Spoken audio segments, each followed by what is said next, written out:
right. All right, I'm gonna call the meeting to order. This is Rolesville Board of Commissioners Workshop. Let me turn this on, make sure, can you hear me? This is the Rolesville Board of Commissioners Workshop, October the 19th, 2021. We got a few items on the business agenda tonight. I would first let us rise and say the Pledge of Allegiance, if you would. I pledge allegiance to the flag of the United States of America and to the republic for which it stands, one nation, under God, indivisible, with liberty and justice for all. Thank you. Appreciate the guests that we have tonight in the chambers, and I'm sure we have some watching online. Thank you very much. We have at least 3 items of business tonight. One thing I want to say and just make a couple comments before we start. Last week, we experienced the passing of one of our great leaders and also a friend of ours in Rolesville here, Mayor Frank Eagles. He had to me, he had a bigger than life personality, and I think that made him somewhat, a great mayor for a small town like we had, a small growing town. He served as mayor for 12 years and 6 years as mayor pro tem. And I was honored to serve those entire 18 years with him, really, as that. And as everyone knows, he retired 2 years ago, really to spend some time, free time, and also seek some passions that he had. And he was missed by me and several here on this board sitting up here with us each time we meet. I was fortunate enough to stay in contact with them. We talked very frequently, and in fact, I talked to him just a few days before last week. And really, I can honestly say to all of you that he continued to love his town. He really did. He continued to love his town. And I just asked this board, and I asked the staff here, and also the citizens here and watching. Let's just take a moment of silence for Frank. And after that, I'm going to ask April maybe to close us in a quick prayer. So if you would, just a moment of silence, please.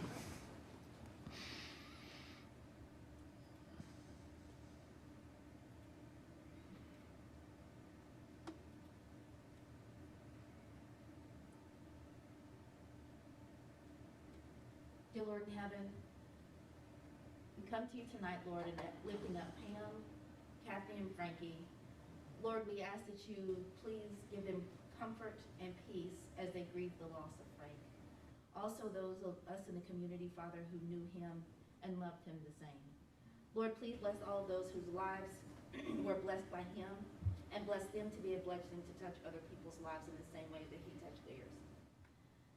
Lord, I ask that you guide us and open our eyes and ears of understanding as a board to do what is right for our town and what is pleasing in your sight. Lord, these blessings we ask in the mighty name of Jesus. Amen. Thank you, April. I think it'd be fitting in this time to use a term that I know we all heard Frank use a lot on here. Let's move on. So let's move on. I think Kelly, you're going to handle, and you and your staff will handle the business workshop. So I think we will proceed with item 3. Okay. Thank you, Mayor. And Meredith is here and will be the primary leader of the first 2 items, and then Robin is here to help also lead on the advisory board appointment, which is item number 5. So when Dave gets here, he'll probably assist Meredith as needed. But Meredith, please take it away. Great. Thank you. Good evening, Mayor and Commissioners. It's a gorgeous day today. Too bad we can't meet outside sometime. And speaking of a gorgeous day and enjoying our community, that's one of the reasons we have development regulations. We have our land development ordinance, so we have good-looking neighborhoods, a thriving business community, all while keeping our small town charm. So with those regulations, just part of the process, part of the administrative review are doing rounds of technical amendments. So this is our very first round of LDO amendments, and the amendments could be as easy as a correction of an error, correcting an omission, or revising something that's not working quite right. So we have a few different ones tonight. And our schedule for the first round of LDO amendments, we have had a few discussions before about some setback revisions as well as administrative minor modifications. But tonight, the purpose of the presentation and discussion here is to get your feedback and any thoughts on this first round of revisions to the LDO. And we haven't actually drafted any of these amendments yet. What we've done is prepare the report that you got last week and then prepare this presentation to go through everything. And then we'll take your feedback tonight and work on actually drafting the amendments. So we plan to have a memo at your November 4th meeting to set the public hearing, and then go to the planning board on November 22nd to get their recommendation on the draft amendments, and then come back to you December 7th for a presentation and a public hearing in your decision. So I'll go through the different proposed amendments now, and they are not in the same order as in your memo. I decided to reorder them today so we could start off with a couple really easy ones that won't be painful. Not that any of them should be painful, but some will require more discussion than others. So this first one is an example of an error. On the required perimeter buffer table, table 6.2.2.2, the fourth column you can see that's circled in yellow shows RM, which is residential medium, and residential medium already occurred in the table. So where you see the RM circled in the two places, that should be MH, or manufactured home or mobile home. I can't remember which one it is. But RM was used twice. It was just an example of an error, so we would just like to correct that. Meredith, can I help, or do you have, I'm going to try and help you with the memo. So that would be number 11, right? Oh, thank you. So that one likely doesn't require discussion. Just wanted to run through everything so you're aware of everything that's going on. The second group, there are 3 items related to the Public Works facility that will be coming in front of you shortly for an annexation and rezoning. And there are 3 places in the LDO we need to make amendments to set the stage for this development. First, in section 4.2.3, the permitted and special uses in the watershed overlay, there are about, I think there are 14 or 15 uses listed right now that are permitted in our watershed overlay district. And a couple of those uses are in line with this type of use. One is a public safety facility, utilities are allowed, and public parks are allowed. So we would like to add public facilities to the list of allowable uses in the watershed overlay to set the stage for our public works facility. Along with that, in table 5.1, the permitted principal use table, public facilities needs to be added to that as well, and it would go under civic uses right before I think the public safety item. So we'd like to have that be an allowed use in general commercial, commercial highway, office professional, general industrial, and business and technology. And we also would like to add the definition public facilities to section 11.7, and that definition would be a facility housing government offices, shops, maintenance and repair centers, equipment, and outdoor storage yards. Any questions or comments on setting the stage for the public works facility? Do we have anything else? Is the farm right now, is that in the watershed overlay as well? I need help with that one. That one is correct? It is in the watershed. And do we have it, so we maybe should look and see if there's anything else we need to add in addition to that we were thinking about to put out there Okay. while we do that amendment? Yeah, let's do that. We did annex it, and I do believe we zoned it at the same time. Yeah, I believe But we we'll did. verify that it's consistent. Okay. Yeah. And you mentioned utilities, but still, we are not allowed to run water and sewer into the watershed. Correct? For this one, I am not sure. When I mentioned utilities, I meant like a public utility, like if Duke Energy wanted to Okay. put an electric line, that was the type of use I Okay. meant by that Okay, one. because it might need to be stipulated because of the Little River watershed Mm-hmm. and the agreement we have with Raleigh, we still cannot run water and sewer. I know it's very limited there. Anything else on this one? Okay. The next one has been inspired by Carolina Legacy Volleyball. And in the UDO, recreation indoor and recreation outdoor are allowed uses. And I believe the previous district was office institutional, or it could have just been office. And in the LDO, the office and professional district does not have the recreation use listed as an allowed use. It is absolutely reasonable to have recreation be allowed in the office district. It's a complementary use. And we recommend adding recreation indoor and recreation outdoor to that office professional zoning district. And that, again, in that table 5.1 permitted principal use table. Any comments I on, do, so where, that's 5.1 under civic uses, you said? Yes, number 9. Yeah. on your- that would be, let me look and see which Oh, I section. didn't go to that, because I wanted to see what she was in there. I just, did you say it was civic uses, or you said it was It would considered? be under, I'm checking my table right now. It would be under commercial uses Okay. that we would put it in. And right now, recreation indoor and recreation outdoor are permitted in general, or recreation indoors permitted in general, industrial, and business technology, and was left off of the office professional. Let me ask one question, if I can go back to setbacks.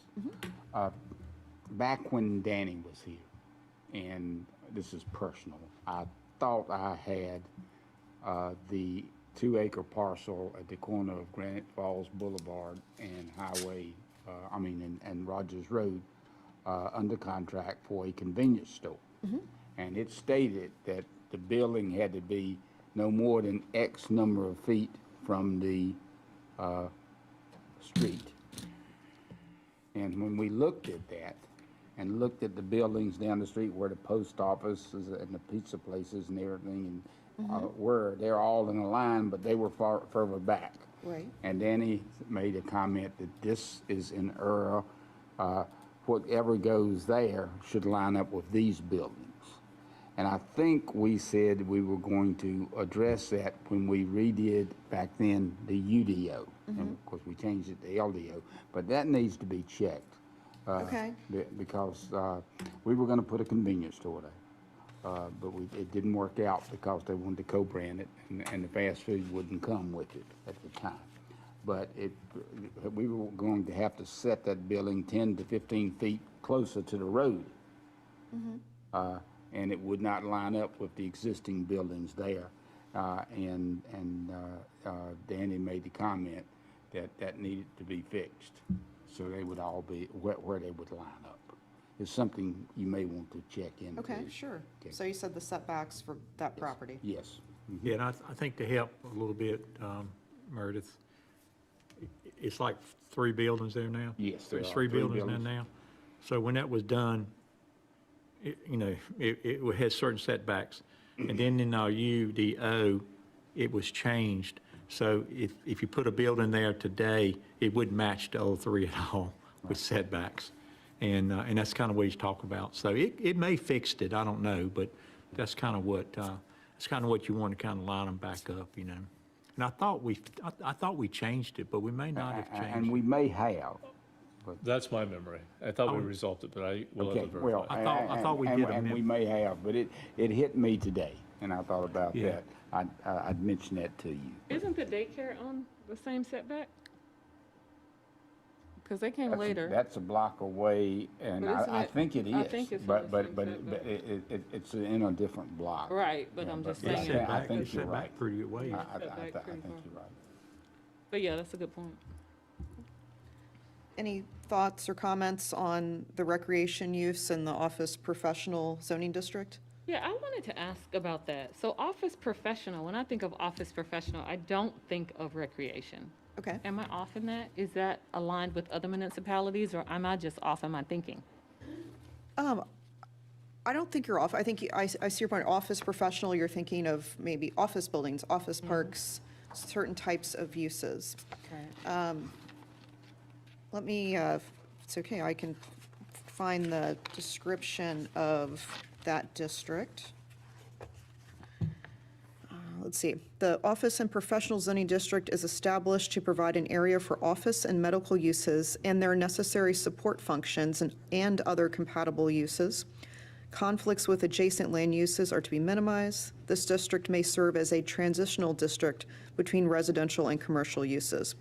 So that description gives it, I think it gives it more leeway than the name itself. I absolutely agree with you. The name itself conjures a certain image.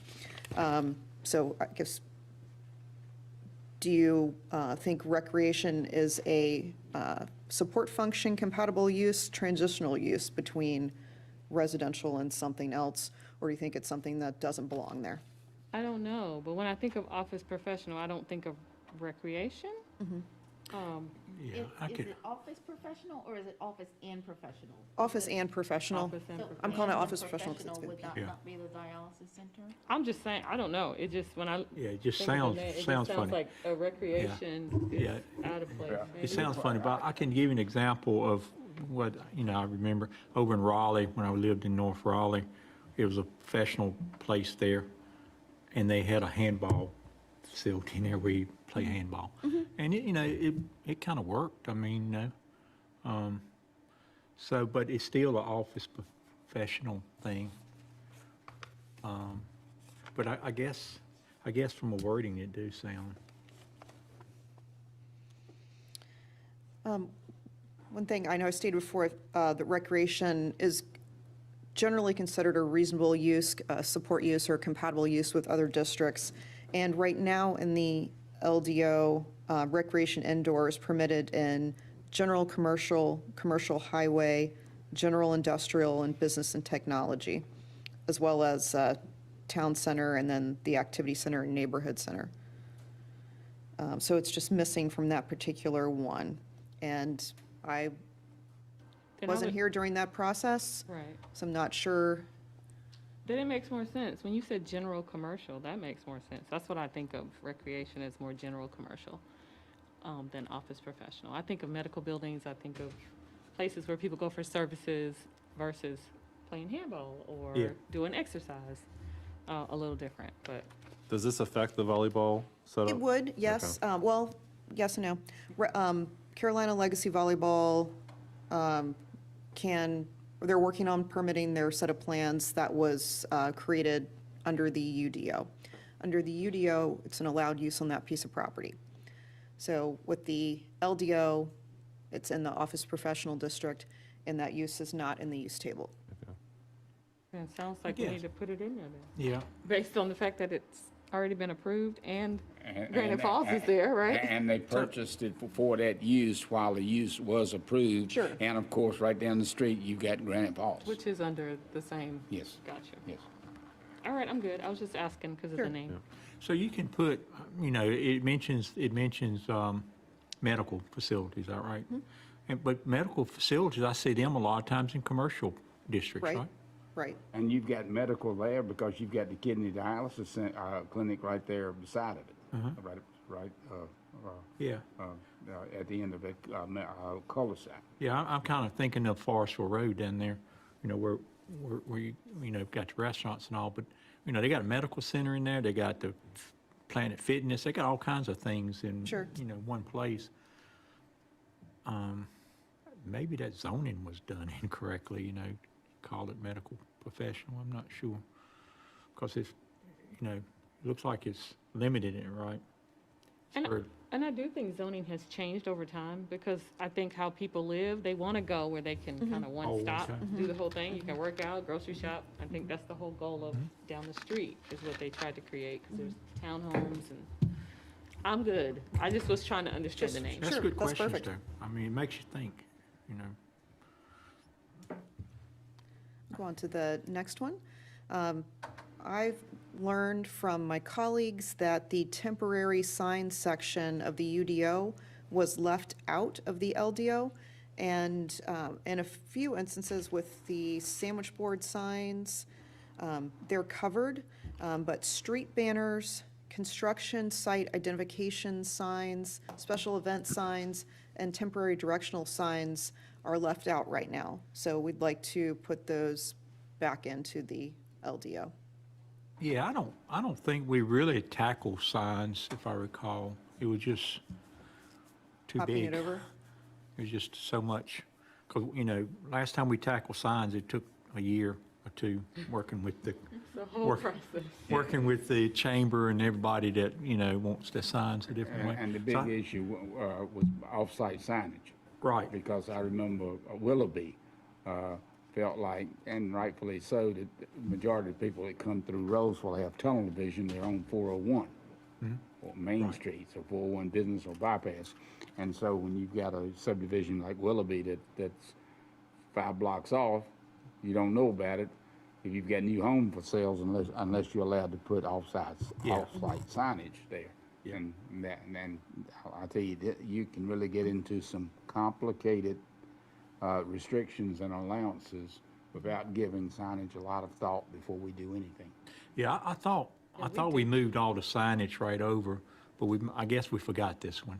Is that what kind of? That's what I've been told. Yeah, we just forgot to put this one in there when we moved everything. I would like to just bring this up, especially since we're in political election season, because I do get calls from citizens every election season. There's not supposed to be any signs on the bypass. I hear that constantly. And that's not true. DOT does allow us to put it out there a certain amount of time before the election and after. I don't think our citizens know that. So I think it would be a good place under temporary signage to include something about that. Okay. That it is a permitted use. Yeah, and it may say that already in there, because really political has its own regulations. And I don't know if it's in our LDO, but I know it's Yeah, I in the don't- that's general it. statutes for North Carolina. I don't know off the top of my head, but I will definitely check on Yeah. that. Yeah, They just do good that. education. And actually, it's a really good communication pre-election Pre-election. season to remind us to run that out there so everybody knows. Yes, please. Don't get that call again. This, just, I did want to, when you brought up our colleagues, Meredith has been using, we've consulted with Kelly Klepper, remember Kelly? Yeah. And so he is still kind of working with us, and so he helped Meredith with a list. So it just kind of helped us remember, and this, so just want to advise you that Kelly's been involved in this too. Yes, I've gotten help from several colleagues as well as Kimley Horn on creating this list to tackle what needs to be tackled with the first round. Awesome. To Jackie's point, Joe, just to loop back on those signs for the neighborhoods that are being built, they're allowed to put their signage out over the weekend, right? Am I remembering that correctly? They're allowed to put out signage in Friday certain places afternoon after 5, but they have to until pull Monday 'em up. morning or something, I thought it was Sunday. Open house signs, I mean, That kind Right. of thing? to drive traffic in. we Maybe. probably should read that and verify Okay, that. yes, I'm I've always been not told sure. that, Okay, and I've not asked too many times, Okay. but we probably should verify that, make sure. Yeah, because they're That's how we've been treating it. Okay. and there are companies out there that track builders in particular hire to put those signs out every Friday evening and pick them up on Sunday evening. any other comments on fixing the temporary sign section? Okay. The next one is about the minimum size for activity centers and neighborhood centers. So right now, the LDO says an activity center district development must be a minimum of 25 acres, and a neighborhood center district development must be a minimum of 20 acres. And I have learned from my colleagues, as well as a conversation with a previous staff person, that this was an error, that the intent was to have a much smaller size, just a communication issue happened between staff and the consultant. and got missed in the final review.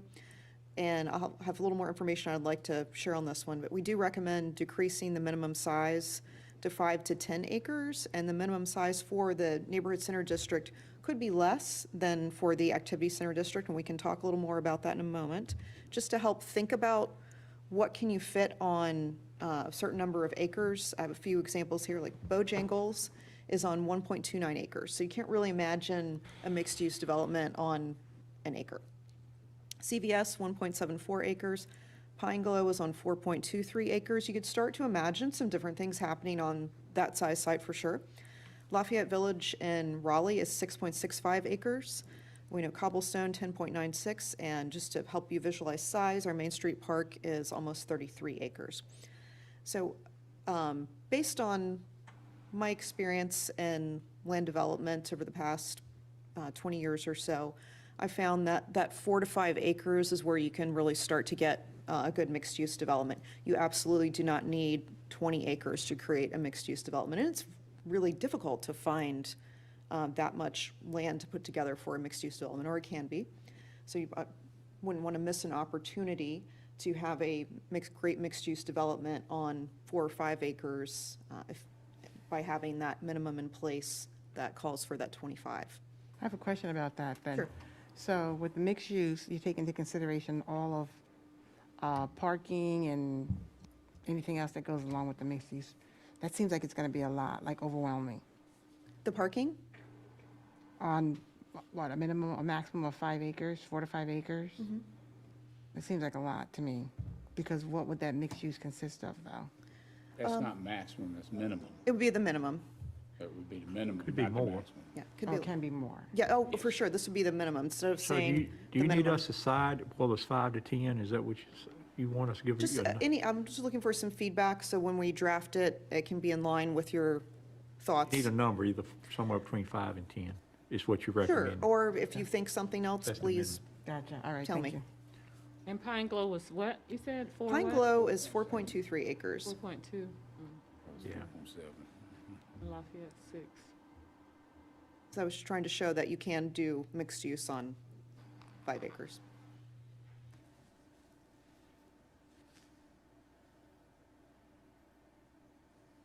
So what are your thoughts on changing the minimum size to a smaller number than 20 or 25? So I feel like I'm kind of blindly picking a number. Okay, And I'm always curious as to how we line up with other developing Sure. municipalities. So I'm comfortable with your expertise as Okay. well as how do we align with other municipalities and see that we're in line. So I don't have a number for you, but I Okay. trust your judgment on that. well, I've been employed by 2 other municipalities and been a consultant for, I think I had 13 different clients in my year being a consultant before I came here. And I was doing land development ordinance and other development regulations for them. And a lot of places did not have a minimum size. And if they did, it was a smaller number. But Gotcha. it's, I would say more that I've encountered don't have a minimum size. However, like in Cary, for example, they have a minimum size for PUDs, and that is 10 acres. Gotcha. And those are meant, that was the sort of the precursor to more of the activity centers. So you would recommend a minimum of 5 at the minimum? I would, because I wouldn't want us to Yeah. miss out on an opportunity to have a 'Cause- great mixed-use development on a smaller piece of property. I could see something like that going at, one of the intersections somewhere. Maybe just throw one out down there at Mitchell Mill intersection or something. And it may not be that many acres on that corner, really. And in this case, we're offering the development community the opportunity to use our neighborhood center district or the activity center district. And that's, overlay to pull down and put on top of something else. And what size does that have to be for them to use that? So even though if we went with the 5, I'm saying, and a developer came and said, well, I have this great proposal, but it's 3 acres and you have a 5 acre minimum, but let me show you. Could they come for a special use? Or a I special don't know. consideration? I'll take help from David's the attorney. Or would it have to He's gonna tell stay you we for can do 5? what we want to do, probably. The board can do whatever it wants to do. I would suggest that you should set the minimum at a level that you feel comfortable you won't have that problem. Otherwise, you're going to receive a proposal that is, here's my proposal, and here's my proposed text change. Gotcha. You'll get them together. I know that sounds super inefficient, but that's what every town does. You sort of test whether your limits are in the right place as a practical idea. Gotcha. I know that was just mentioned, some communities don't have a minimum. If your mixed use requires no fewer than 2 uses, one residential, one non-residential, and you have a minimum parking requirement for your residential and your non-residential, you might not need a minimum because the math is going to figure that out for you. Right. And that would be my recommendation. Certainly.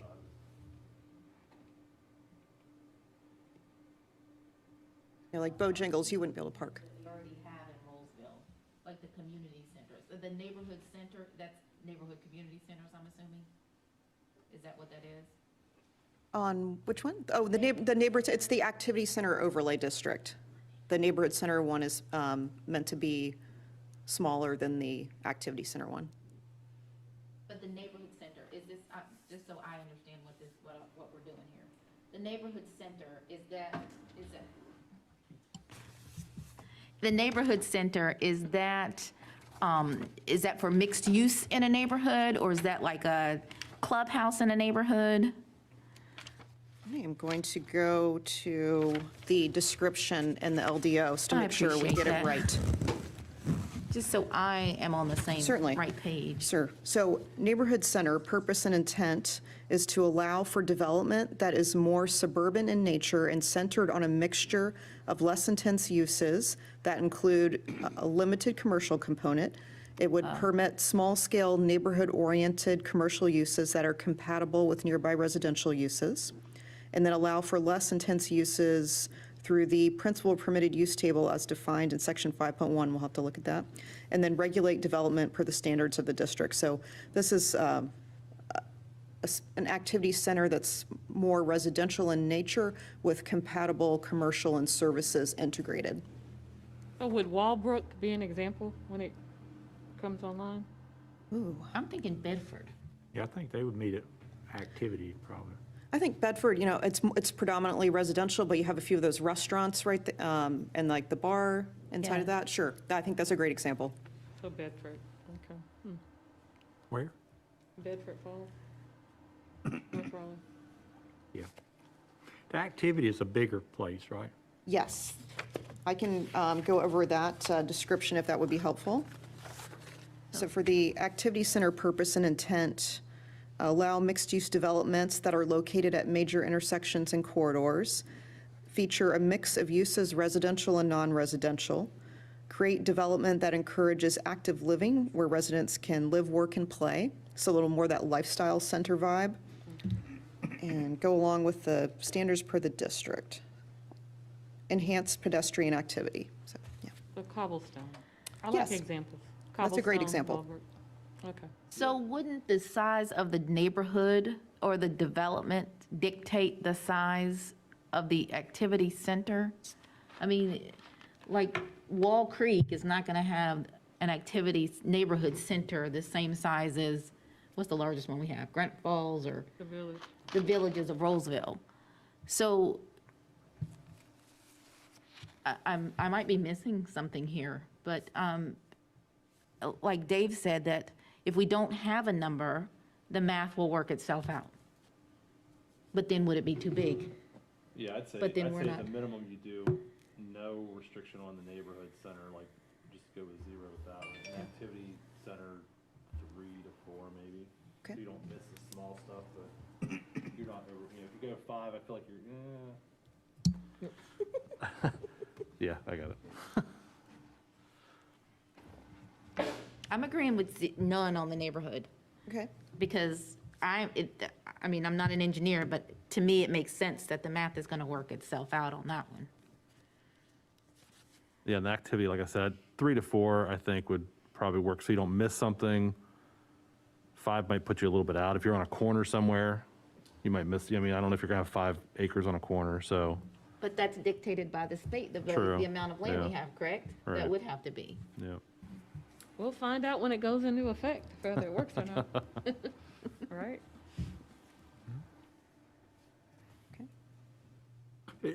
Help Meredith out here is if we open to what I'm Paul's open. suggestion? Yeah, I'm fine. Which I think I heard 0 and 3. Yeah, 0 and Yeah. 3, yeah. And I can also run this back by Kelly Klepper at Kimley Horn and see if he has any Yeah, Yeah. recommendations That's a good as we craft that. yeah. Here goes Dave. So the next one, the general commercial development standards, we have talked about this before. We talked about reducing setbacks in exchange for gaining other items. So this is an example to look at is the Walbrook Boat Tract. And buildings A, B, and E show setbacks that are less than what is required in the general commercial zoning district. So the setbacks in the general commercial district, the front is 20, side 15, rear 35, corner 25. So back at this, building E is at the corner. So a 25-foot setback would be 2.5 times what is shown in this image, just to help you visualize. But what is nice about this type of layout is the fact that the buildings are fronting the street, there is community gathering space, and there's an enhanced pedestrian realm. So just to, before we go through the statements that are proposed for the setback reduction, I just want to remind everyone what we saw before in the different words we were going through. So this is an example of no frontage or very limited building frontage along a street. This is an example of pretty much 100% building frontage along a street. This is an example of a wider sidewalk. This is a 10-foot multi-use trail along a street with nice landscaping around it. This is a great community gathering space. You can see it brings activity and has a similar effect when combined with building frontage. You can still have that frontage experience without having a building across the entire way. And this is an example of public art. One feature is larger, more of a vehicular-oriented feature, and the other is more of a pedestrian-oriented feature.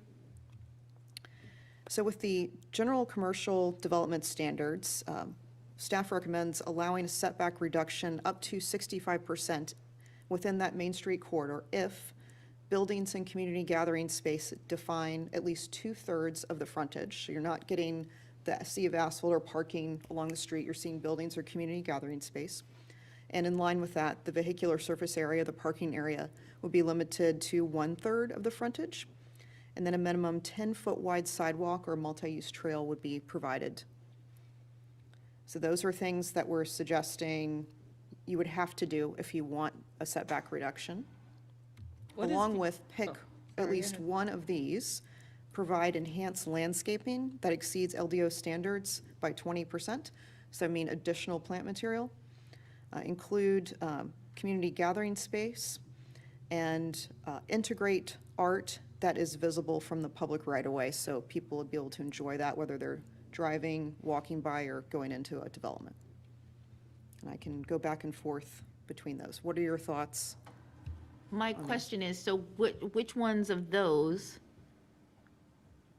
does Walbrook have? Okay, Walbrook is providing more than that 2/3 of building frontage with the community gathering space, and they are meeting the 1/3 or less of vehicular surface area. They are providing that 10-foot wide sidewalk and multi-use trail. And they're, I believe they're providing enhanced landscaping, and they are including that community gathering space. So those things needed to be met in order for them to have that building up Yes. against the street? Okay, Yes. okay, So okay. that's- So, So, go ahead. one question.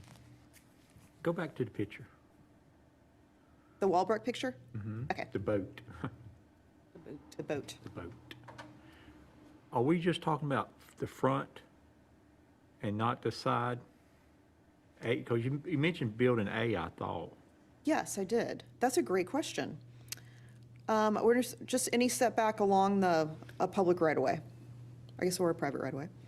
Right. Not really Because right-of-way. I don't, did the street with the A building on the side, the one furthest, I guess at the back of the boat, that one didn't have a 10-foot path in it. That is a great point. So to do that side, you'd have to put the 10-foot path in, I believe. Okay. Is that, what street is that right there? Yeah, what is it? Over back there. up? That would be Granite Falls Boulevard, not Granite Falls Boulevard, but Virginia Water Drive. Okay, because I think the believe. intent with writing, we were talking about in the Main Street corridor. So if you, that is a really great point and is something that definitely needs to be clarified. Is that Virginia Water? It I is. think it was Virginia. I don't Yeah, you think see the that's- roundabout? It comes out of, it would come down off of Virginia Water. Comes out of Cedar Lake, not Cedar Lakes, but Carlton Point, Carlton Point. comes out Carlton Point. But that's not Virginia Water, though. That's Isn't that not like Virginia Jonesville Water. Road? Yeah, Virginia Water Nah. Drive. That's the new- is that's the still new road. land. That's This a is new the road. comes up further. that's a about- brand-new road. Yeah, it's Oh, still okay. down Yeah. right now. Gotcha, That's where that Park. playground That is, comes it'll through keep the going liquor past that store? playground. gotcha. It'll come So this does north. say the Main Street corridor. It'll come So towards are you West saying to End, it'll come clarify right and west. add? Yeah, I thought you mentioned A, building A, and that's what. Yeah, I did, because that setback is reduced. So I guess you could reduce setbacks throughout the entire, that could be, we might want to be careful with that, because if we said the entire site plan, I don't know, what if it's went down really far and Right. I just, yeah. It's gonna come straight and then they're right. It's gonna turn. I'll need to think about that one, and I'd like Okay. to run that by, Good catch, Ron. yeah, great catch, really, really good. The additional landscape, I'd like to go at least 25% too. 25%? Yeah. Sure.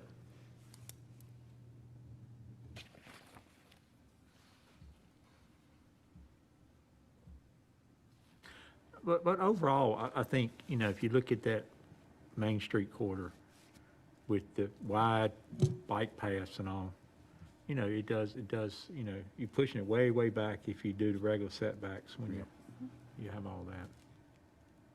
And all that extra landscaping and everything too. I just had a simple question. What is vehicular surface area? I Parking just lot. don't know Or that. just the asphalt. Okay, It could be, it's parking lot, it's the drive aisles, it's the asphalt inside of a development. gotcha. Thank you.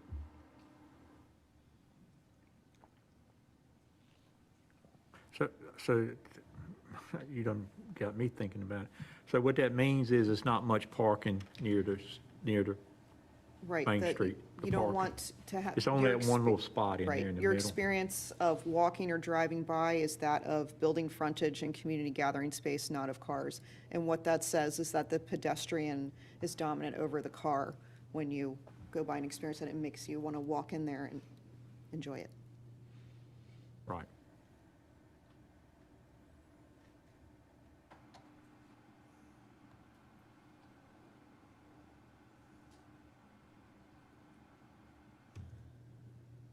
I'm good, other than your question, which was a great one. Yeah, that was really good. So I'll work to clarify that, and when we bring it back, I'll address that. Okay. Yeah, I think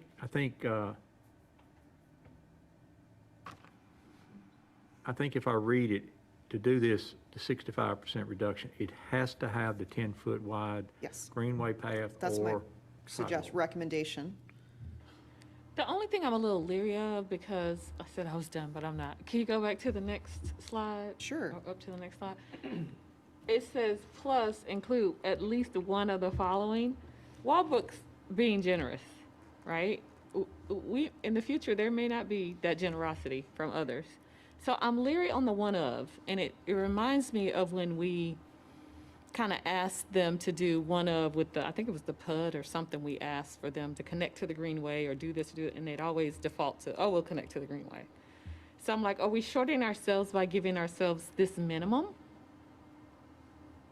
Instead of saying two of the three or all of the three. I'm just putting it out there. Yeah, we don't have to have the optional ones. It could just be, Yeah. take the provide enhanced landscaping and add that to the required list and drop the other two. I mentioned to you before, I'm a public art fan, so I was just trying to inject a little art. Oh, no, I like that. I like having extra versus limiting ourselves and not getting any extra. Yeah, Because I'd if you like don't ask for it, you At least probably aren't two, gonna get it. yeah, right, at least two would make sense. Do you say pick two from Pick this Yeah. list? Two. Yeah, I think that's right. What's your perspective on that from a development perspective? How would a developer react to that? If I were a developer, I might prefer just tell me what I have to do. You don't think they'd have a problem too?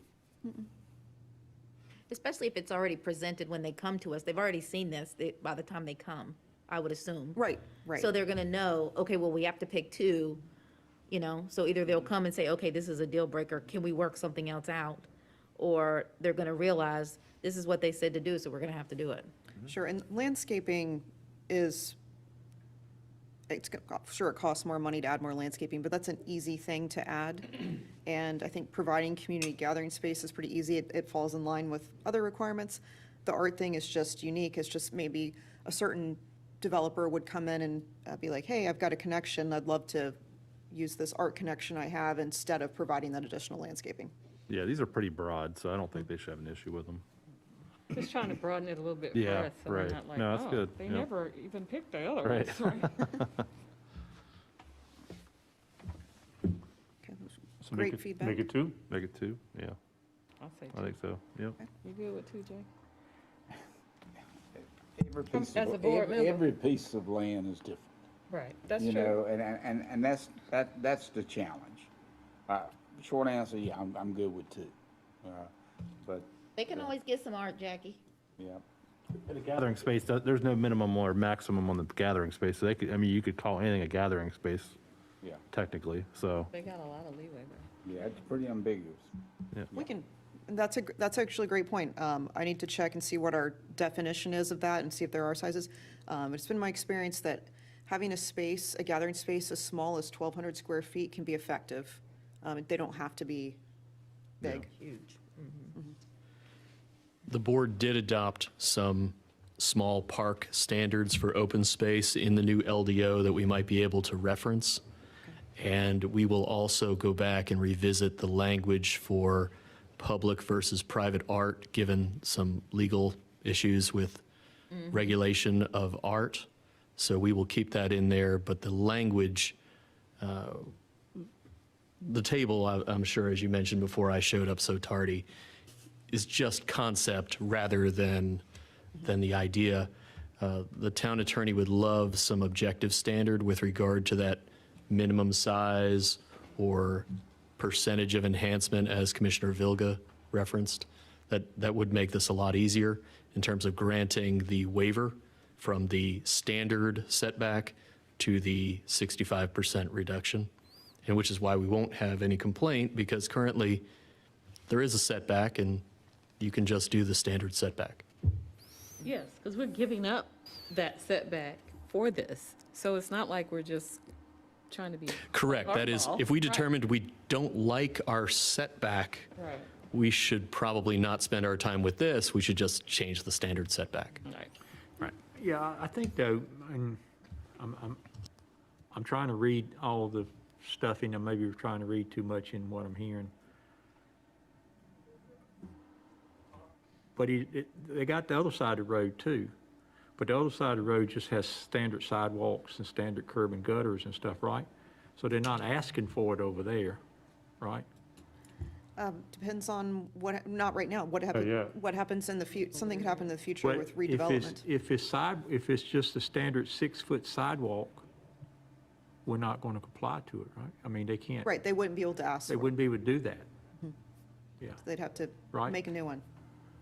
So I almost think it somehow hinges on this extra setback you have to have for your greenway system going through there.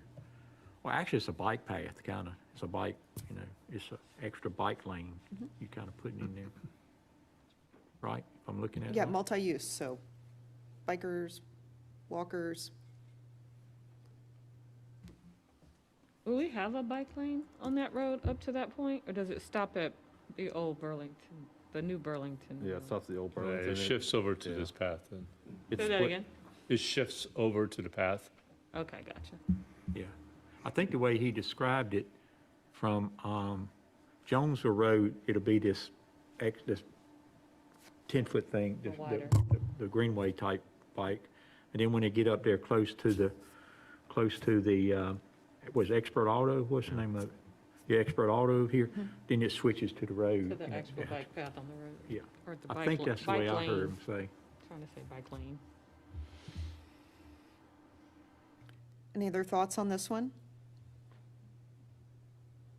I think I heard the board was good, make it 2 out of 3 though, Okay. if that's what I heard. But Dave did mention something, our attorney mentioned something about having an objective standard on the bullet number 2. Is that what you were referencing? Commissioner Vilga referenced 25% enhancement to standard landscaping, which gives that objective, that would be a 25% increase in the density of the landscaping. And I believe we were going to go back to find a reference in the existing text of the LDO to establish that minimum standard for the private community gathering or green space that is publicly accessible. Gotcha. So they don't just give us a little So square. you're just defining, you're trying to define enhanced, is that what you're trying to do? Correct. That would, the word enhanced will almost certainly not be in the language of the UDO. It will be increased. Right. And that could be increased either to the next level if it's a buffer, or to the next, or just by a percentage in terms of plant material. I suppose if we wanted to be entertaining, we could make a 25% increase in the height at planting, but I don't think that's probably what we're shooting for. I think like that we're idea. trying to lower the planning on Main Street. I think, Right. you know, we don't want to hide the stuff, but, That's a good point. That's a really good point. yeah. I think the word I had from most people, where we at here, got out of control. Dollar Yeah. General, people were calling about those trees, how Yeah. big they had gotten. You In other words, can't it see. just got too big. You couldn't see these places. And that is an item on the planning board's agenda, looking at the palette of landscaping that's along the corridor. This landscaping could theoretically be throughout the site, or would it be only along the frontage that we're looking for Throughout the enhancement? entire site. So this would be a 25% increase to the overall plant material on the development site, rather than just street trees, for example.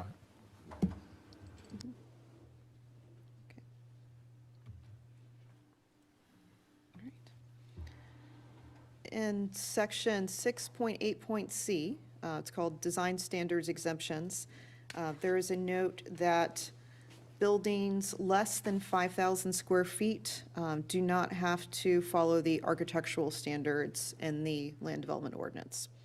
So staff is recommending applying the design standards to all new buildings. And as an example, I've included the Bojangles, and I should have gotten the square footage for it, but it's probably a couple thousand square feet, less than 2,000, or 3,000, under 3,000. So that's an example of a building that wouldn't have to follow architectural standards. A lot of times, you want fast food places, I believe you would want fast food places to look nice, or other smaller I places. agree. Absolutely. I agree 100%. Like, check. Yeah, because why have them otherwise? I mean, why have the standards if we're not going to use them, so, you know. So you can see some of the fast food restaurants around today can look fantastic. They, all the standards. Okay.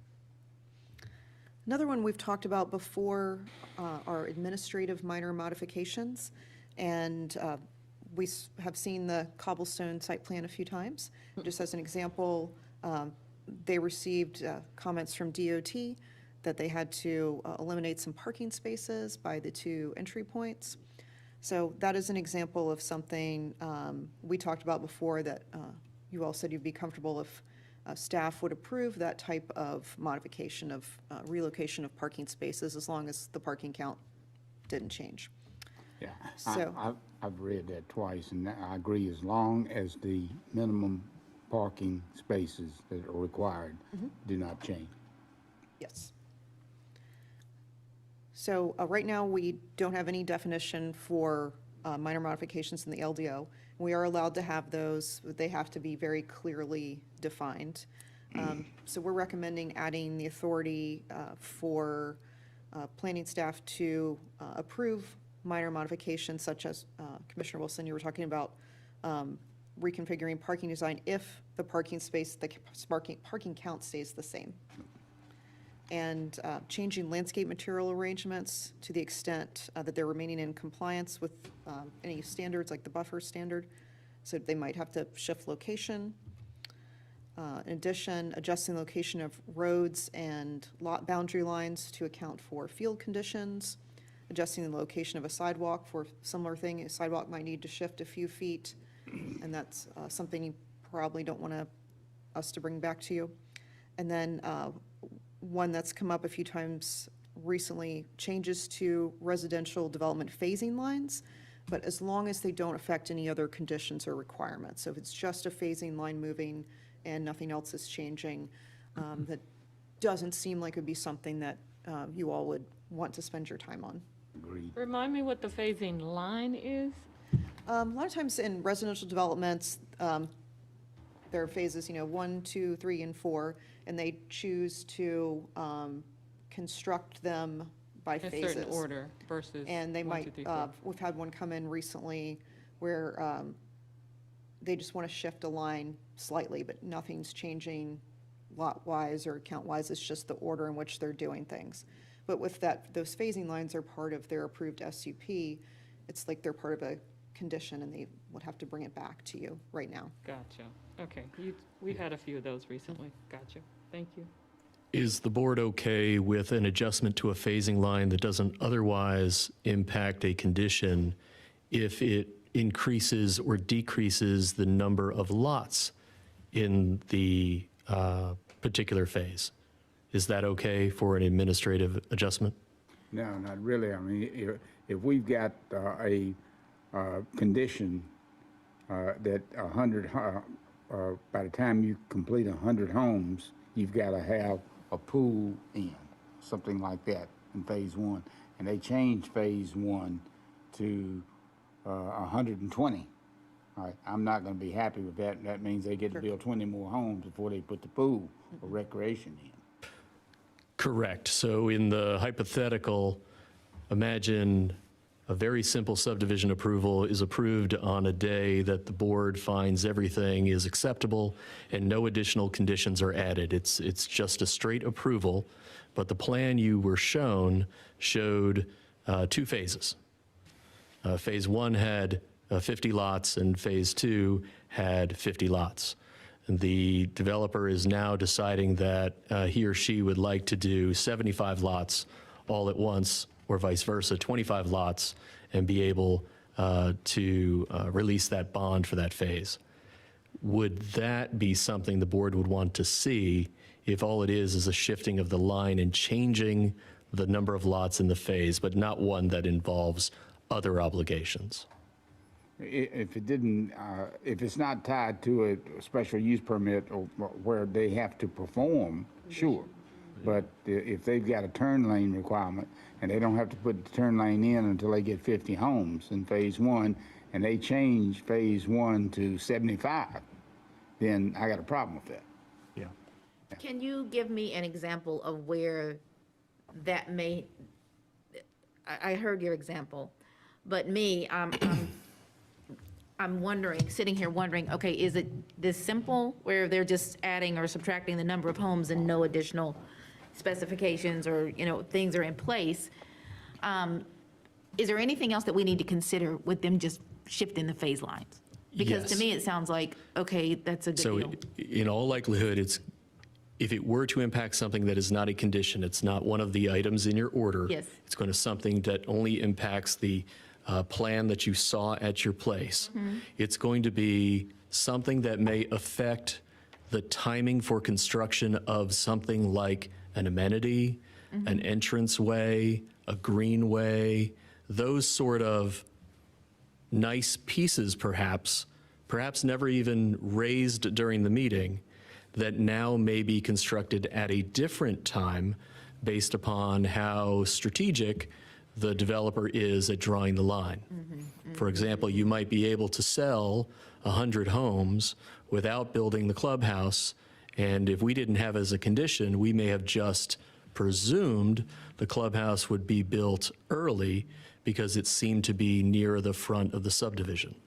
That would be potentially subject to a minor adjustment that doesn't come back to you unless you had added it as a special condition. Is that still okay? I'm giving you the parade of horribles here. The developer has placed the common area and all the greenways in phase 23. Yeah. We need to base on housing and not phases, if we have conditions. That's is what what it sounds like. I'm Yeah. hearing. Or perhaps either the board or the Board of Adjustment, whichever reviewing body needs to be aware that if you see it, give some thought to that. But if there is not a condition, it could be handled by the staff. Yeah, as long as there's no condition, Yeah. then yes, I think staff should handle it, and we shouldn't be bothering with it. If it affects a condition, it needs to come to us. So wait, I have a question Maybe we just say then. that with no conditions in here. We'll, change residential development phases with no conditions or something like that. It says it, they do not. I think that is actually already, It does not- that I that just was have a a question proposal based on item. your scenario. So Yeah. does that mean that if they're just moving the line in terms of the phase, that if they're putting something off till later, is there a possibility that it would not happen at all? That is what many of us saw during what has become the Great Recession. Amenities were pushed to later phases and they're never completed due to the failure of the builder-developer entity. Oh my That God, is see, always a risk. And I'm no for that. If that's what you're saying, I would say no, because I've seen what happened in other I think that might always be a risk anyway. There is the potential, however, that this could increase that risk. I would suggest that we take this back for some drafting and see if we could add some standards for phasing. Other communities do have phasing standards that require those to be compact segments of the subdivision. Some people have called it subdivision gerrymandering that you want to avoid, if you're familiar with that term. So we want to avoid the idea of a squiggle of houses that avoids all of the things that don't generate revenue. I thought it was, am I mistaken? Wasn't that based on the number of homes? Is it per item that we approved this? Because I thought it was based on once they build, or maybe it's, I'm thinking of the road. Yeah. I'm thinking of road. Maybe I'm This is thinking of road. purely a hypothetical for some future scenario.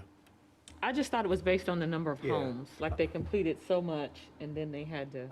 I think, But not with this stuff. I think this one is coming from us, because, we had a couple of these things coming. Right, We I had a remember. comment from one of the commissioners, why are we seeing this? Averitt Why can't you Ridge, I just think it change this?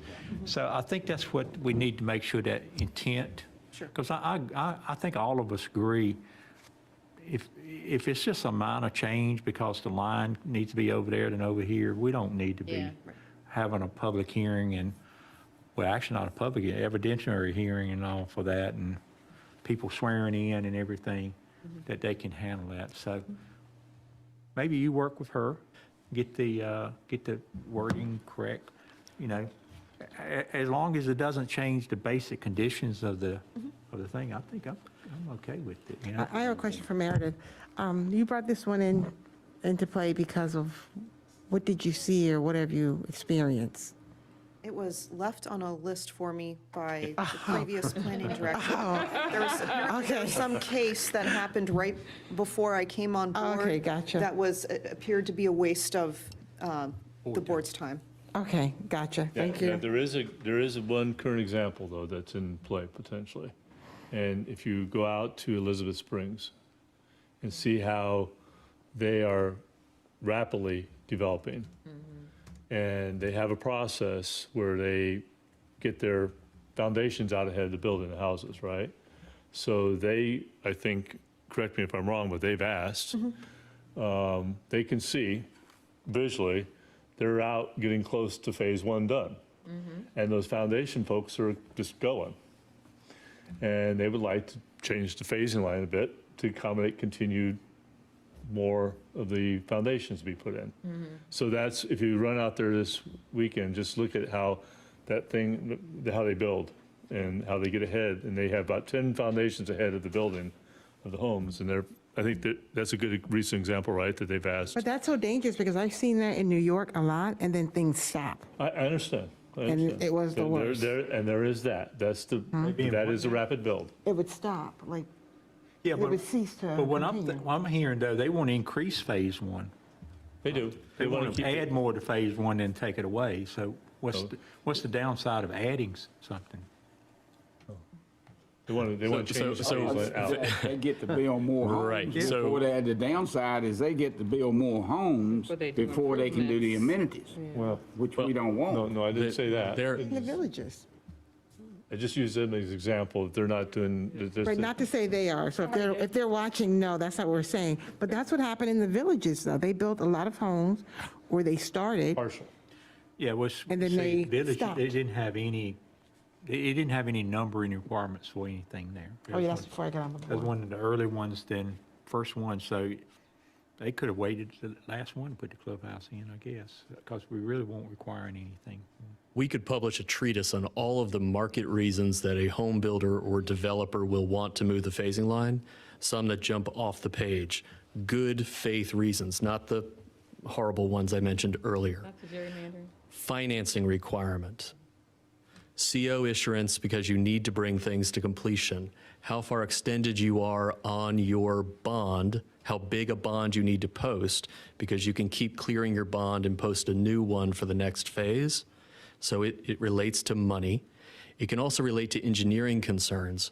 When the engineer gets to construction drawings and tells the builder, I need to construct a gigantic retaining wall, and your guys with crayons rather than detailed pencils put it on the needed retaining wall for this lot is on the other side of the line.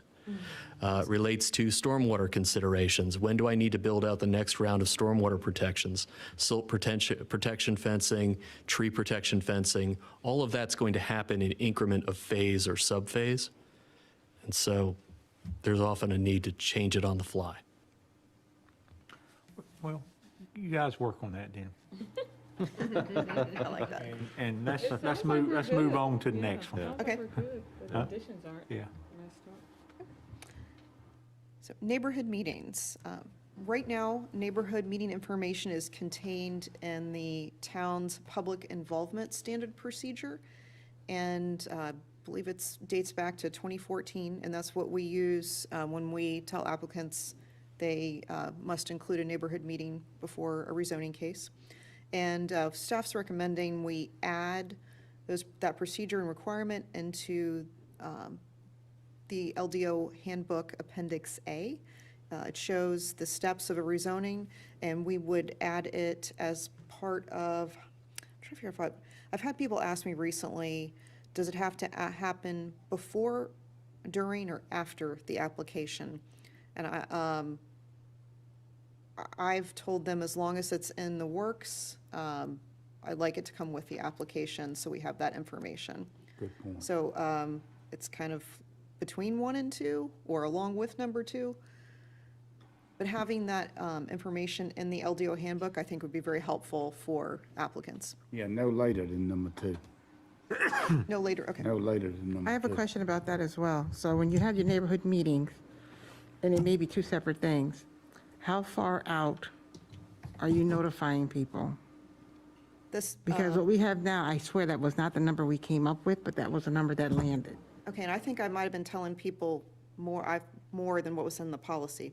The standard procedure right now says to notify people within 100 feet, and you have to jump over the right of way. I've been telling people 200. Okay, because 100, and I'll give an example of it, was with, I think it was the reconstruction of Rolesville Elementary School. And basically, most of the houses in the front of the villages were the only ones notified. And I remember Frank Eagles complaining that even his house, which was, very close to the school, he didn't meet that range.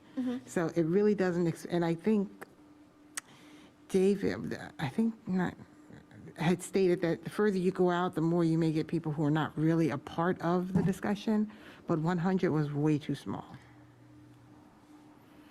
And I would love to see what a 200 looks like, but it all depends on where that point, where that needle is set and Sure. how far out you go.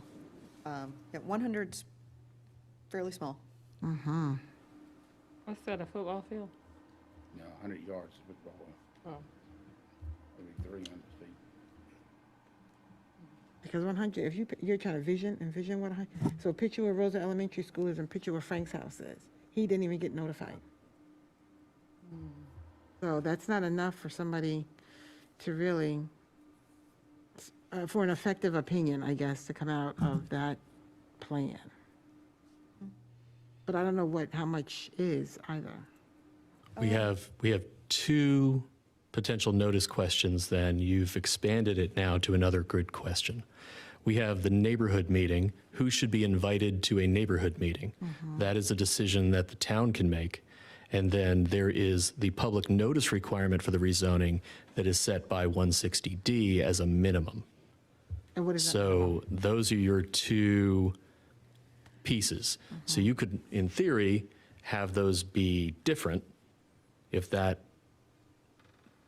makes sense for some reason. What's the 160D? Is there a set number for out of 160D? The 160D is the one that contains the right-of-way exception. Okay, Is and that 100? our standard procedure lists that as well for the neighborhood. 100 feet is what we have. That's what the standard procedure has, We need to verify. and skipping over the Let me, right-of-way. let me check it. So for the statutory notice, there is a minimum distance, and it does not include a street. So you can't cut off the other side of the street if you get to your 100 feet.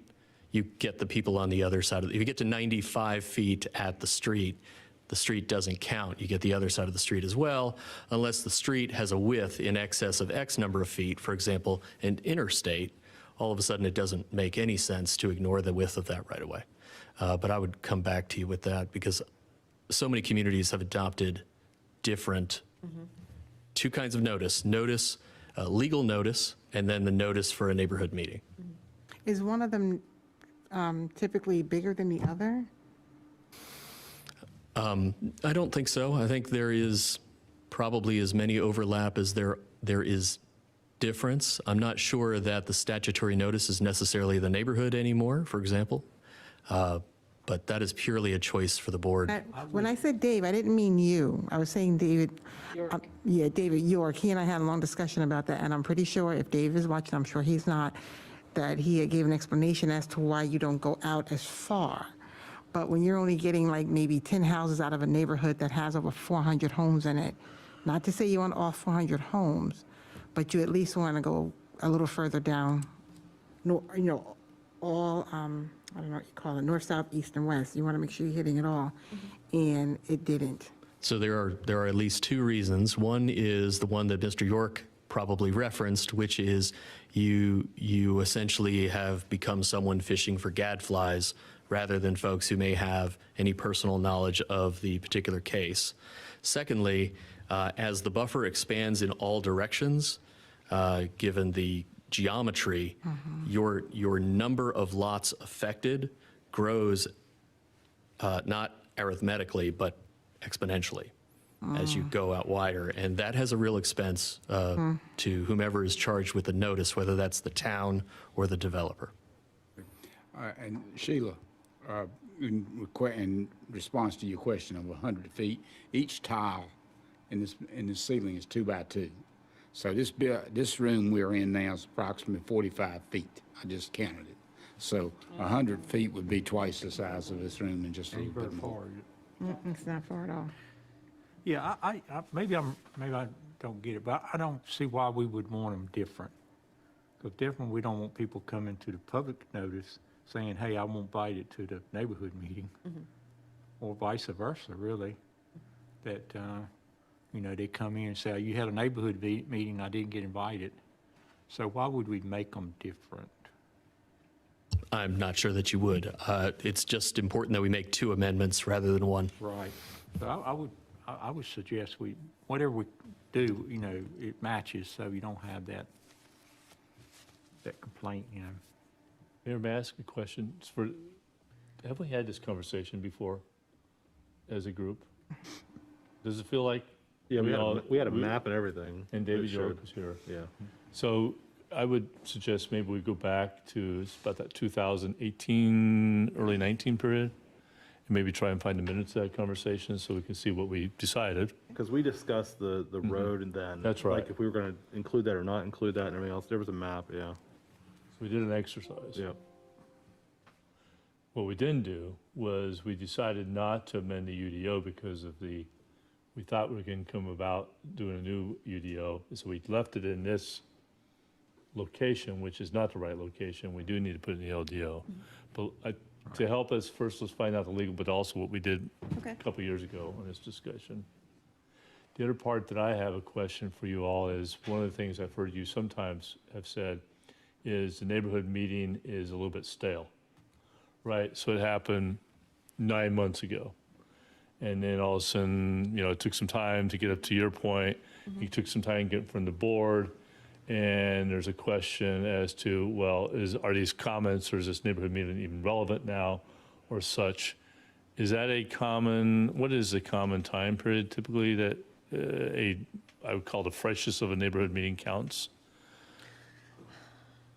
My gut says 6 months on that. I think people can forget things, and like I said, things change, 6 to 12 months. And I think if you're going to go over a certain amount of time, you need to do another one. So you're saying between 6 and 12 months would be okay? Or, 6 months is my first reaction. I know where I've worked before, if things changed or we felt like it'd been too long, we just told people to have another neighborhood meeting. But it's, Seems like a to Kelly's right, it's better to define that. Yeah. Yes, I think sometimes they make changes right. because of the That's neighborhood right, I meeting. They make big changes and, Yeah. and I don't know if they really cover it until they come to the public type hearing. I'm just a little confused on what you mean then. So you're saying that if you have a neighborhood meeting January 1st, then something should be done within 6 to 12 months? Right, if that case would need to come in front of you for the public hearing within that timeframe, just thought, so neighbors can remember what's going on or feel informed or part of the process. Okay, so what if that time frame happens to be around a lot of new construction already taking place? Can't do any construction until you get your site No, plan approved. not that one, not the one that's in question. I'm saying things that are happening around that area that's in question, trying to get a site plan. So I'm saying things are happening around, does that make sense? Oh, are you saying like the notification would change or Right, something? right. So like, how does that happen? Like, where's the, ouch, I'm sorry, where's the, The notification list would have to be updated. in 6 to 12 months? Um, As an example. Sure. I would say it'd definitely be worth checking to see if the list has changed. Do you know what I'm referring to, Jackie? I don't think you do. Talking about new neighbors, Yes. new neighbors. is Exactly. what you're talking about. All right, you have all right, I'm a developer and I have a I have a neighborhood meeting, okay? And I get positive feedback enough where I want to move forward. So I've got to draw my plans up. I've got, it goes to TRC 1 month, goes to planning board the next month, comes to us the next month. All right, we just kill 4 months, okay? And it's approved, okay? That's ideal. That's perfectly. But you're saying that if the site plan has not been approved in 6 months from the neighborhood meeting, that we should consider having another neighborhood meeting. Notification or something. Now, yeah, okay, I'm good with that. Oh, go ahead. You want to answer that, Nick? The staff proposal is for neighborhood meetings to be a requirement for rezoning cases, which you will now see more often as conditional zoning cases rather than as general zoning cases. The proposal does not include site plan or special use permit or those sort of items where, That's right. where the evidence you will consider will be the evidence presented by those who come to the meeting with their concerns. So if I'm a developer and I'm not changing the zoning, I'm not required to have a neighborhood You meeting. would not have you would not be required to have a neighborhood meeting. We know that many developers choose to have a neighborhood meeting rather than take their chances for the first time in public. Yeah, Yeah, and I think that's been the case. Yeah. I'm not sure if there's been any cases where they didn't do them. Yeah, Right. That's not because it's a requirement, it's just because it's smart. yeah. And in theory, if you're buying a home, you should know what's going on in your area. I'm just saying. That kind of onus falls on the buyer as well as their realtor, if Yes. they have one, so. So the notices go out by statute based upon tax record at the time of whatever we, the requirement of the notice for a zoning case. So that's one, and we would presumably use the same for a neighborhood meeting rather than just for the legal notice that goes out. And the choice that some communities make, and I cannot recall how Cary is set up, is they set the requirement for the neighborhood meeting to occur measured back from the date of the public hearing. So that's the timeline measured. I don't know that we necessarily have a way to make that happen, but it's something we should discuss for staff. So I have a question for Jackie. So when you redid and added new townhomes onto the neighborhood behind the post office, what was that? I can't remember.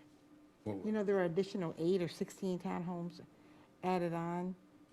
What was that that wasn't a rezoning? What was that? No, that was just an additional of a site plan that had already been approved. With the additional pieces on there? Yeah, we just hadn't moved into that phase. Okay. I was just trying to figure out what that was.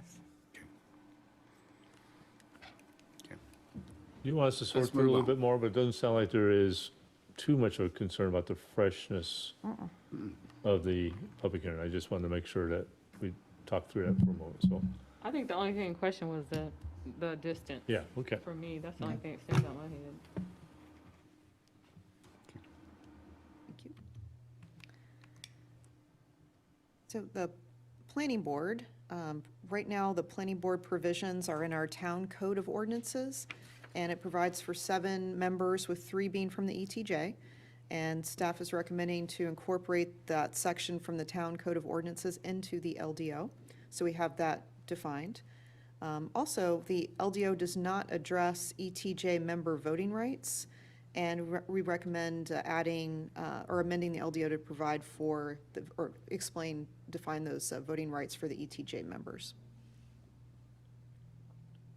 So currently, well, never mind. Let me find this section.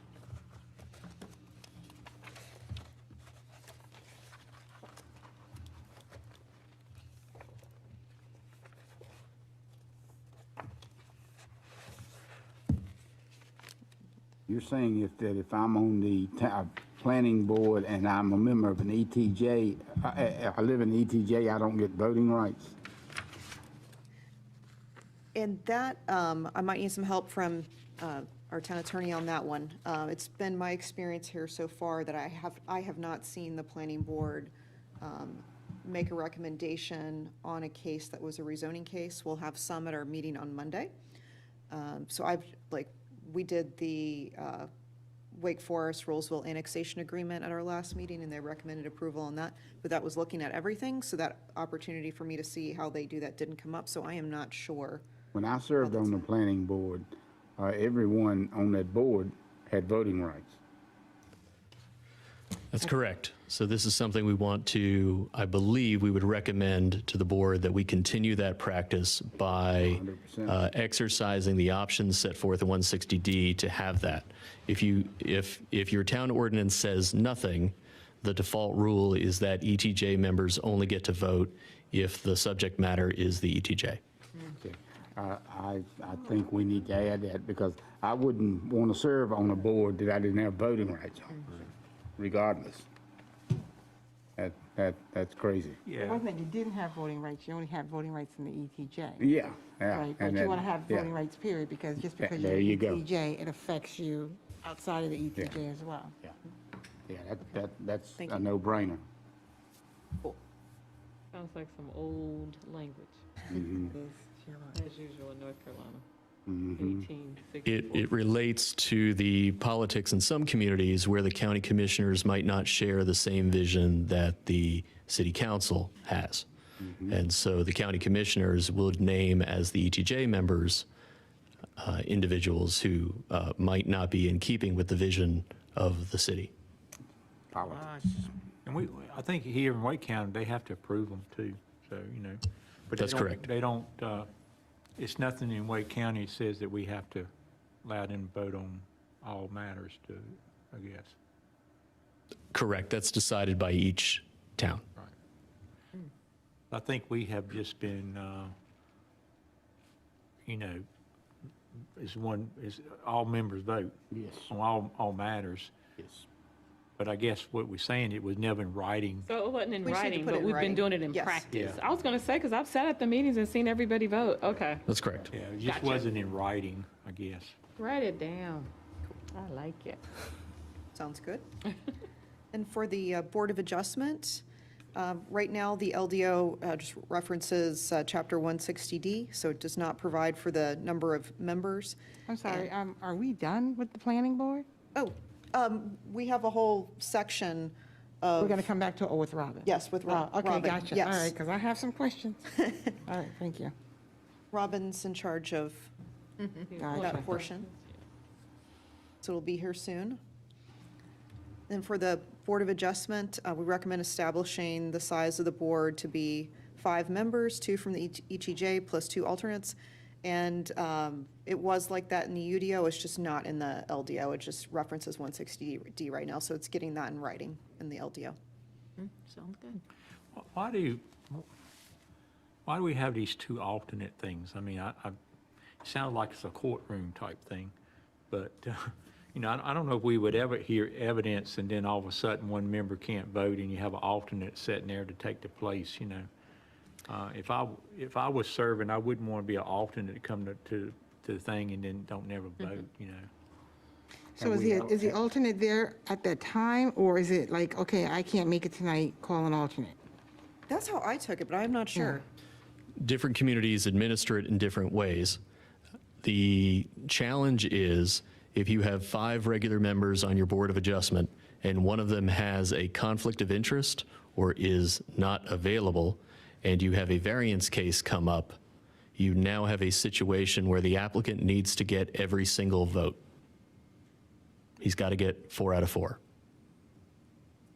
So the reason to have alternates is to ensure that you're able to seat a full 5-member board of unbiased individuals. Yeah, and I think historically, we have gone with 7 sitting members.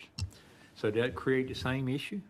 So the UDO and the town code previously, one of the cleanup items for the LDO was to reconcile the practice of the town, which was 5 members plus 2 alternates, which was an understanding and contained within the bylaws of the Board of Adjustment, with the language which said it had 7 members.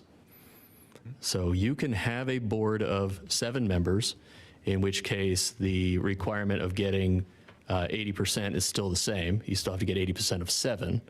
So you can have everyone, you can have all 7 be regular members voting on everything, but you would then have changing fractions based upon absentee or conflicts of interest. Either way would work. Unfortunately, the old ordinance had it both ways, which we did not want to continue. What is the board's preference? The statute requires a minimum of 5 to be seated as regular, and alternates are permitted at the election of the body, if you want. So you could have, Less complicated. you could have 15 if you'd like, but How has it worked so far? They don't meet. They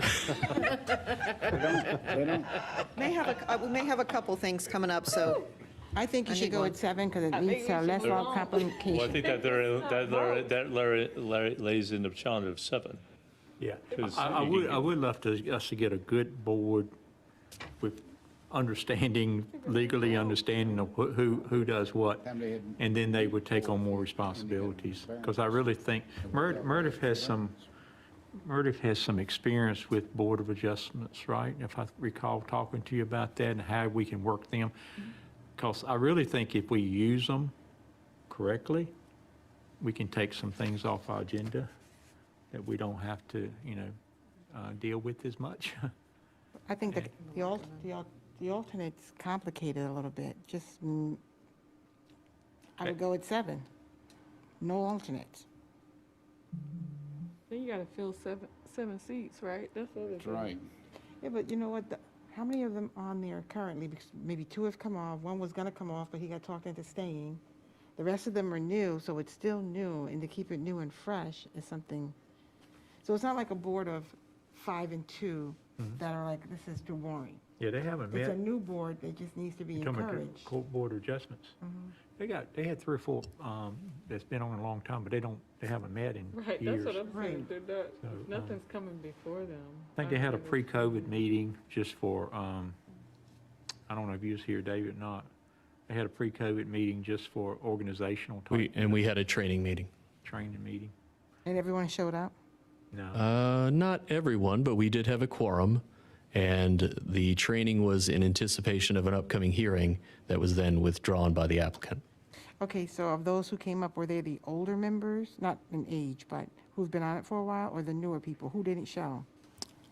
I did not know that I could identify that. I'm guessing it was the. And terms have expired since then as well. Yeah, that's your biggest thing with 7 people then, trying to fill 7 spots. Don't I say kind of that. like the It way ain't Sheila well. handled one of them here lately. What's your opinion, Meredith? You've got experience in this. What's your opinion of 5 and 2 or 7 or whatever? I think they both work. I think, Dave, you were saying if it were 7 members, that 80% just can fluctuate. Well, with 7 members, you'll need 6 yeses. Yeah. If you have 5 members available and they're not qualified to not be there, you won't be able to take up that case if they're not properly excused. With 5 members, you need 4 yeses. So you don't count quorum, you count the number that showed up. Well, it really only arrives as an issue in variance cases where you need a supermajority in the affirmative to grant the petitioner what they're seeking. It used to come up in other settings. It doesn't anymore. And then boards of adjustment have different, as you all know from the script, have different standards for being able to participate. So the chances of the board being disqualified from something is pretty low, whereas the chances of someone living in town being disqualified from something are not. Yeah.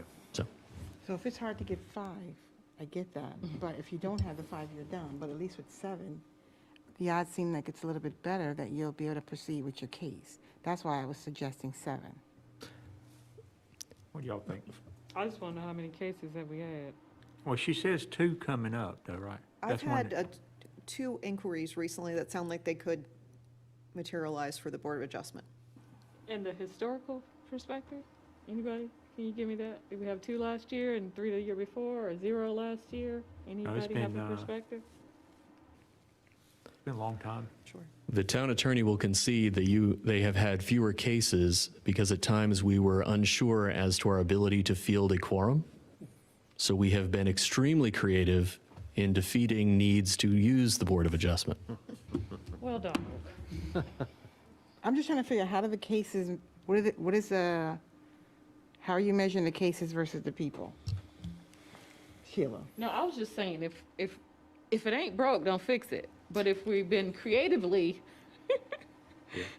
deterring things from going there, then maybe we need to fix it. With that 5 minimum, By statute 5 minimum, I will tell you that in my experience as counsel to and a member of a Board of Adjustment and a vice chair of a board that was large, 5 well-trained Board of Adjustment members can be extremely valuable. The Court of Appeals only seats 3 to hear important cases. 5 is a very workable number. If you'd like to leave the slots open for alternates and are unable to fill them, no harm, no foul. Yeah, I think we already got 7. 7 may be a challenge. We've been operating on the 7 already. A couple of them that's in the ETJ, I think, is asking not to be reappointed next year, right, Robin? So we have to fill those ETJ positions anyway.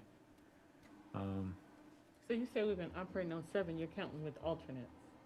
Well, they never understood they were alternates. You know, I don't know if, I never heard this alternate thing before. You know, they have 6 to show up, it's 6 votes, you know. but was it the But right with the amount? new LDO, we're going to need them more because prior to the LDO, they only met basically for variance requests, correct?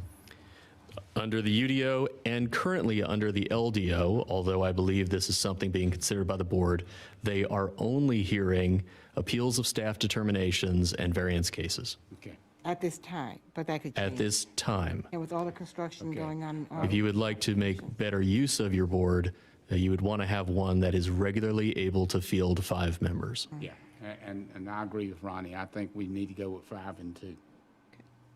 Which equals That's pretty 7. much what you said. So let me just clarify on, back to the phasing of the development. Is that something that would go to staff or Board of Adjustment? I'm just trying to Staff. figure out what would they see. Staff. Staff. Administrative minor modification means I could approve that. We're saying that So one theirs was would be like exception, right? Variances or hardship cases, one that we're looking at right now, have a property owner who would like to subdivide a piece of property into 3 lots, which makes it a subdivision, and that means you have to connect to utilities. And if you're within 1,000 feet of them, which this property is. And there could be, I haven't looked, there could be significant topography and some challenges to make that connection. So that is an example of that property owner could come to the Board of Adjustment and say, I don't want to make this utility connection to my subdivision because it is a hardship to deal with this topography and site conditions and the unique shape of the land. I got you. Okay, thank you. So wording it 2 members and up to 2 alternates means we don't have to fill those 2 alternate spots. Say it again? If you said 5 members plus the option of 2 alternates and up to 2 alternates, that way you're not saying we have to have 5 and we have to have 2. You know what, but my only concern with that is if you have 2 alternates who are not voting, why would they want to continuously come to a meeting? So then if you have somebody in that 5 that doesn't make it, They're just you're sitting there. pushing somebody's plans even further behind until you can get a quorum. I'm not sure if it's called a quorum now, for the next time. You know what I'm saying? So you're pushing off plans, a developer's plans, because you didn't have enough people with the 5. But even with the 7, you have to get 6, right? Yeah, I think, it's For a variance. possible. We got to probably see how it goes once they start meeting, but, in the training, we had one person, they may have one person missing sometimes all the time anyway. So if you have one person missing, you only have 4, You- and you don't have any alternates that show up because You they're have not a getting problem. anything done, all 4 have to say yes or no. I don't know, I just think it's, Well, 4 have to say yes. Oh, If- I'm if sorry, you- yes. If you win 3-1, you lose. right, so if you only have 4 showing and no alternates, I mean, these are the worst-case scenarios that I'm referring to. Is it alternates decided up front? They're always alternates, or does the chair pick alternates at the seating, or what? The board would identify the alternates when you appoint them to the board. They would be identified as alternates. There are boards that excuse the alternates upon a determination at the meeting that they're able to field a full board. So they would not need to sit there the entire time. So if we have a need for them and we know the 5 is coming, we wouldn't even have to invite the alternates then? You could. You would not have the alternates available to you in the event that a conflict would arise. There was an objection to a participation. Someone would fall ill. Yeah. Is the 80% set by the legislature? Yes. Oh, I'm done. Can the 2 alternates be I think virtual? we can, if that's sort of the That's recommendation, something new. if that's the recommendation. If any one member is electronic, then it becomes an electronic meeting subject to the requirements of the All statute. right, I just wanted to Yeah, ask. if that's the recommendation coming from the planning director, I say let's give it a try. It is also true that the planning board is going to haggle over this once we get the language done, and we'll be able to hear where they come out on these thoughts as well. Okay, let's do that. That completes the feedback and discussion for LDO Round 1. would you please excuse me for 10 seconds to grab a drink of water? Why don't we take, we've been here an hour and a half, hour and 40 minutes. Why don't we take about a Let's 5-minute break? let's take a break to 8:45 by that clock. All right, That's sounds good. 8:45, I'm sorry. Just review, 9 right? would be. Please, please. Windows 5.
Okay, I call the workshop back to order here, and Meredith, you got the floor again. Back again for item 4, setting of public hearings. So we are seeking your feedback and direction on the process that we've been using setting public hearings. So let me start with this diagram. Right now, if someone has a rezoning case, the first month, they'll submit an application, staff reviews that, distributes it to the technical review committee for comments. If that goes well, month 2, you'll get a memo usually in your consent agenda, requesting to set the public hearing for the following month. And then between those two, there's a planning board meeting for a recommendation on the case. And then, since that public hearing's been set, the next town board meeting, there is a presentation, a public hearing, and a decision. So there are pros and cons to this. What's nice about having this in place, it gives some additional time. It gives you a heads up to what is coming. I guess the big con is for the development community, there's another month in the process. Typically, communities don't have this step in their process. It is perfectly fine to have it. If you like it, you should keep it. If you take it out, it can reduce an applicant's time going through the process. So I'm curious if you What does it enjoy. say behind that circle again? I'm sorry, I did read it, but I forgot. Oh, request So to just set. the setting of the public hearing. Yeah, I couldn't figure out how to make a skinnier pink circle. Yeah. That's fine. I thought it was a 3-month process anyway, because I thought the planning board moved to send it to us with their request that we set a public hearing. I thought that's the way it was, a long time ago, because the first subdivision I did here, it was set like that. Ronnie, do you remember? I don't remember. We got 2 public hearings up there, right? There's reading the it? request to schedule it, and then the actual public hearing. Yeah, because I think, I was thinking, like Jackie said, I think most of our steps has been 3 would come first, Right. It'll kind of go through the planning board a lot of times, and maybe just the timing, but it go through the planning board a lot of times on 2, and then we would set the public hearing, and nothing went on, until we had the public hearing. Right, Kind of right. what I remember. I think we need to eliminate the second block. Or combine it, make 2 and 3 Combine it to the just- planning, with the planning board, Yeah. whatever, but we usually don't take action until we hear feedback from the planning board, because we want to know what they think. Right, but if they've met Yeah. and they're recommending that it come before us, then that request to set the public hearing, couldn't that be a part of that process? Yes. Okay, so let me see if I'm understanding. So you're saying keep the step to set the public hearing, but it comes, you want to make sure the planning board goes to planning board first, so staff would make the determination that the case is ready to go to planning board. Yeah, I guess the only question I got about this, because I can never recall it not ever, Frank, or since I've been on the board, that we did not have a public hearing. If somebody submits something, we always have a public hearing. So I never really understood why we have to request one, And So, I'd like to add to that, before I was a town commissioner and I was on the planning board, I was chastised one time by the members on the planning board because I voted not to request them to have a public hearing. Okay. It was a tract bill I was familiar with that I thought built shoddy homes. I didn't want them in Rolesville. And I was the only one that voted not to have a public hearing. And the chair at the time said, "Jackie, you're denying these people the right to have a public hearing." And before I knew what I said yes. And Ronnie is right. If they come to us, they deserve a public hearing. yeah, I think so. And I thought sometimes we just put this in the consent agenda, don't we? Right. Yeah. I thought- Yeah. Yeah, we yeah. just put it, but I can, I'm not exactly sure if it has a lot of value. I think what I would say for the staff, if we want to take it out, is you don't actually set a date, because you'll be setting a date too, right? You'll be setting a date. I think that's the main thing. You don't set that date until the planning board has met. Okay. And usually it will be a consent agenda item for us. Right. Yeah. Well, no, you would, Not at this point. currently, it is, I'm sorry to jump in here. We wouldn't need to. There would not be a setting matter on any agenda. It would be set by the staff, subject to the review of the mayor, and then the board's setting of the agenda for the day. Okay. And Okay. only stipulation I think we would have is, and I think from a planning purpose, we're getting further out on that anyway, is we would not do the planning board on the last day of the month and set a public hearing. I don't even think we can legally do that Wouldn't be- anyway. Yeah, the time. We'd have We enough got to have a Enough time. 14-day notice, so. Okay. You know, if they're meeting on the end of one month, the last meeting of the month, it's going to have to be the second month, first meeting anyway, so. So it's still going to be 4 months. I never really thought it served much purpose. I think a mayor cannot put it on the agenda if they don't want to, right?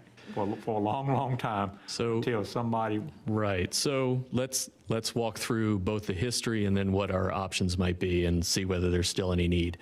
160D made clear that for a legislative zoning decision or a legislative development decision under 160D, a board could approve something with a simple majority at the first time it was brought for the board's consideration. You'll remember that previously, and under matters that are not related to 160D generally, an item that is brought to the board for the first time has to receive a supermajority vote in order to pass. If it doesn't receive a supermajority vote, it would be scheduled for the next meeting to be voted on again, at which time a simple majority could work. This is an old law to make sure things aren't run through very quickly without review from the public. 160D matters now don't fall under that general rule. So the first time you hear a 160D case, you can approve it now with a simple majority. A workaround to the old rule was to set a separate matter on the agenda 1 month earlier and vote on whether to set the public hearing. That became the first time it was considered by the body. It always received a unanimous vote, which then would allow you to approve it with a simple majority when it went through the public hearing. It was a legal workaround that 160D has now mooted. There's no need to do it. There's another function, however, and that one is, I believe, what the mayor is referencing, and that is for a public hearing, whether for a zoning case or a text change, that the board generally believes is utterly without merit. You would never approve it. Someone is suggesting a change to the LDO that would permit anything to go in any zone, and that would be this new amendment, and they want to have it heard in a public hearing. The board isn't obligated to take that up or to spend any time on something.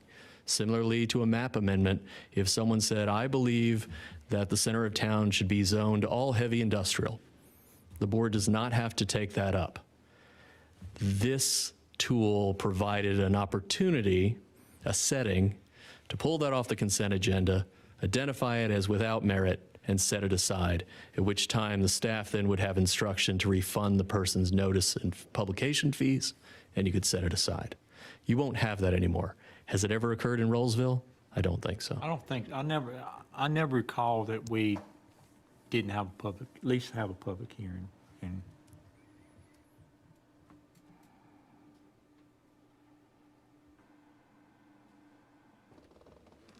but it's up to you guys. I mean, it's just I don't think it's gonna make much difference one way or the other. Was there a reason you were kind of considering us to consider not to do the request in the consent agenda like we're doing now? Is it just shorten the process to make it more efficient or something? Is that what you're thinking? Yes, and those were it comes from some notes left for me by the previous planning director, just a process improvement suggestion, and I thought it was worth Oh, so that was considering. Jason's process improvement suggestion? I guess they do it in Nightdale that way? I don't know, y'all got any opposite? I guess, I'm okay with not having to do that formality, but it's up to I you agree. guys. I agree with Ronnie. I'm Sheila, okay. you have any opinion one way or the other? I don't think it matters too much. If you, anybody on this side? If you feel it more efficient, I say we. I do have a question date-wise, time-wise, because the planning board only meets once a month, and they meet at the end of the month. Right. So that means you're going to have some kind of a cutoff for yourselves, or how's that going to I work? think this has been helpful for me. I think I've been misunderstanding that, because I think I'm putting the planning board meetings too close Yeah. to the public hearing. So, for example, I think, if I'm understanding everything correctly, I'm going to need to take the LDO amendments to the planning board this Monday if we want to keep them on the town board agenda for December. Right, Am I getting that? I don't know, what does it talk? because you'll have, because it would be, what are we in? What month is this? Oh, October. So if you get in October, is that going to be enough time to bring it back to the next town board meeting, which is like a week later? And then, I mean, I don't even know what we're doing in December. I thought there was a meeting missed or something. So is this really going to fall around to January? Timing-wise, 'cause we don't- I think you could go ahead and set the public hearing for town board, have the planning board, and if you need to come back and say, we're not ready, But we can. you could delay. Okay. right. I would like to see the planning board meet earlier in the month. I was gonna say, And I that think sounds it'd like be that very may be helpful. Yeah, I From the think staff with us perspective. meeting the first week Okay, in the so month. let me just say something. they You're should- We really like that they- idea. They should meet the You're saying second that week in the month. seven people's lives. Yeah, So We're keep not that in changing mind. their lives, we're saying, think about Right. what needs to happen. Yeah, right. And the No, I get timing it. is an Don't change issue. the day of the week. We're not trying to change their lives. Yeah, We're trying to- don't change the day of the week. I say that we meet the first week in the month. They meet the second week in the month. We meet the third week in the month. And then we get the fourth week off? Right. Yeah. Board And member- what I'm if- saying, that's if if- they can all change their schedules like that. That's what If I'm the saying. planning board meets the second week in your scenario, that gives 2 weeks I to was work gonna on the say. planning board to get it to the town board Increases incomplete. There efficiency you for go. the There you development go. process. There you go. And I'd like to see that considered. I like that idea. Right, because that's Yeah. my whole point of saying that we don't meet until the end of the month.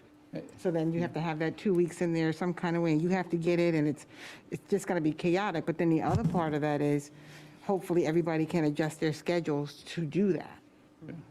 I mean, it doesn't hurt to ask. Sure, sure. Is there a date in the policy? I think it is, and I know some dates are in the policy, dates and times, that they will meet for, so we'll have to change the policy, I think, wouldn't we? There's a date on I there? didn't think. We may need to do that, although the bigger goal is to move things out of the policy and into the, either into the LDO or into the procedures that they adopt as a planning board. But the town board can certainly set their meeting date. Whether the board members show up is another question. And just a friendly reminder, the old schedule did work because you used to do action the second meeting of the month. Remember, now you dedicated this time to non-action times, no land use. You've asked to put those on the first meeting. So it did work a little bit when it was in the last meeting of the month because you had a couple weeks. So But- this board messed it up. Well, no, I'm saying if you want to keep the land use items on the first meeting of the month only, and I think that's a good policy procedure, I do think it helps changing the planning board meeting to make the accommodation. I just hope they can do it. I'm not saying that, I don't know about But, anybody's schedule. I'm hoping, I think that most of them can, but I know it's a struggle. Well, if it's a struggle I for think some, we should pursue it. at least ask. Yeah, And if they well, I just can't, think we got to keep the end goal in mind. The end goal in mind is, as we're having these things, how efficient are they? And you have to go back and revisit things to see, how's that working? We changed our meeting, so it impacted some things that we didn't even think about. So ultimately, we want it to be a good development schedule, so we're not pushing people off for an extra 45 days to 60 days. That's all. and it's not a lot of extra on you from the last Monday? Is it the last or the fourth Monday or Right something? now, it's the fourth Monday. Yeah, the fourth Monday, sometimes there's a fifth one, because then you have to scramble amongst everything else that you're doing to get that through, to get to them, to get to us. It just pushes everything off. I For mean, the I- next used to week meet or the on next Mondays, day. too. Sometimes it's the next day, right? Yeah, they used to meet different. They used to Yeah. meet different than, and I don't know. And we They did may have too. met the second week one I time. don't remember. I don't remember But we either. used to meet on Mondays, right? And we changed that. Yeah, we did change that. The To first, Tu- not but one day, first Monday to first Tuesday. Tuesday, yeah. Okay, well, let's maybe discuss that with the chair and maybe see what the chair thinks about it and Okay, talk I it would over- just ask talk that it as- over. When y'all meet, Sorry. next week? Yes, Monday, the 25th? Yeah. But I would ask that you give it to them beforehand. Yeah, don't, Not just to Mark, but to everybody on there, to give them an idea of what's coming at that meeting on Monday. The agenda for the planning board will be ready on Thursday, so we can send information and notes with that. Great. That is all I have this evening. good. All right. Would you like me to Move pull up on. yours? Frank, Okay, well, thank you. Frank told me to say that. I said that at home the other night, not even thinking about it. Yes, sure. Because there weren't a lot of people who applied anyway, That's true. so that's a concern. Okay, Robin, Well, I'm just- advisory board appointment process. I'm So that's savoring kind this of moment. tandem on what we've just been talking about a little bit. Well, you've already covered everything, so there's no need for me to be up here. I like But it is that. nice to see all of your faces at one time. And I'm only savoring it until Mayor Pro Tem Medley starts asking me all these questions that she has. So, we are here to talk about advisory boards, and with the town of Rolesville, we mean, of course, the Planning Board, Parks and Recreation Advisory Board, and the Board of Adjustment. When you're talking about establishing advisory boards and oversight of those boards, you always look to the general statutes first. So what do the general statutes say? You can do whatever you want? No. But they don't say a whole lot more so about the establishment of these boards. Planning board, you have to have at least 3 members. Board of Adjustment, you have to have 5. We've already covered that, so I won't spend more time on that. What does our charter say? Nothing, because charter has nothing to do with it. But as the cat's already out of the bag, the planning board is addressed in both the land development ordinance and the town code. Now, I've heard you tonight talk about putting more definitive things for the planning board and board of adjustment in the LDO. So we might want to consider, as our attorney has suggested, amending the town code to remove that, because once you amend the LDO, if it doesn't match the town code, you're looking at amending the town code as well. Don't want to spend too much time on that either, but just know that, keep that on your radar. It's something we need to look at. And the planning board, as we know today, has 7 members, 4 in town, 3 ETJ. In town are appointed by our town board, and the ETJ members are appointed by the Board of County Commissioners, all to a 3-year terms, staggered terms. Parks and Recreation Advisory Board, 7 members, all serving 3 terms, with the exception of the high school student, who is a voting member, appointed for a 2-year term. Also, at the discretion of the town manager, there is a designated staff member, and as we know, a liaison member appointed by the mayor. Board of Adjustment, we've just covered that.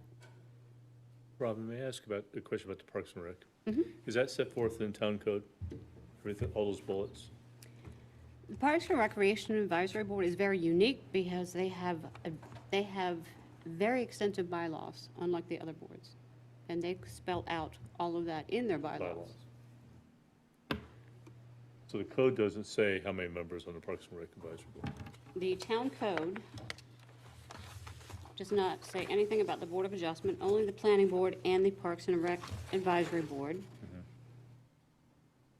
And it does say that a minimum of 4 members of the board has to be within town limits. And it does say 7 members, so yes. Are there any ETJ members on the Parks and Rec Board? As it stands now, there's not been a delineation between in-town and ETJ members on the Parks and Rec Advisory Board. So our current board, though, are there members that are not, I think they're all in town. they're all in I town? think so. Is that an oversight? Am I missing something? I don't know. I know Terry was on there for many years, but I don't think she's on there no more, is she, Paul? No. And there's It's no not one required. else? It's not required.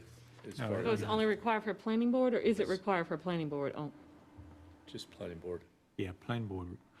that And the feels board like of an adjustments, I oversight. think, is required by Wake County. Wake County probably don't care about, About Parks and Rec. If I'm not mistaken, the Board of Adjustment and the Planning Board is what the general statutes call for at least one ETJ member. And we don't have any applicants coming up from ETJ for Parks and Rec either, do we? We have one applicant for the Parks and Rec thus far, From ETJ? and I need to look more closely at this person's address to establish. Yeah. That's I was just update to curious. your note here, because your note was saying no applicants that received a date, but, Are you getting ahead? huh? I think you're getting ahead of me.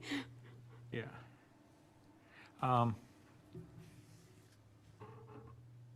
That's something, Paul, it would be good to get at least 1 or 2 from outside. But if we don't apply, we don't have a choice, I don't think. How many applied this year? She's gonna get to that. Yeah, she'll get that. No, I don't mean right now, I mean like a month ago. Was that June, maybe? I don't remember. For the Parks and Recreation, I don't remember the exact number, but we had a fair amount. Okay. That's a popular board. Unfortunately, this time around, we've only received 1. But we're taking applications until Friday. And if we need to open it up beyond that, Yeah. what we're trying to do is staff's trying to give you time to review the applications, have interviews, and then make appointments at the first meeting in November. And that board do have some subcommittees, Yeah. and I think Terry from the ETJ is on the subcommittee, if I recall. So I don't know how many. Yeah, we have 2 right now, 2 subcommittees. So, OSAG and naming of parks. did that one have You're okay? ETJ people, you know? Went in the wrong way. That one would, yeah, if Terry's on that one. So it is. Yeah. Okay. Proceed, Robin. So the current appointment schedule, which is my main reason for being here, applications, as I said, are being taken until Friday, the 22nd. Close of business that day. I'll be forwarding the applications to those liaisons that have been appointed to review them, interview, and make recommendation. So that recommendation can be made in the November 4th meeting of the town board. And in that agenda packet, the town board will receive all applications, not just the ones being recommended. And something that you're being asked to consider in the final policy that you adopt. Do you want, in the event committees cannot make recommendation, the town board chooses from amongst all the applications? In event there's a tie or indecision.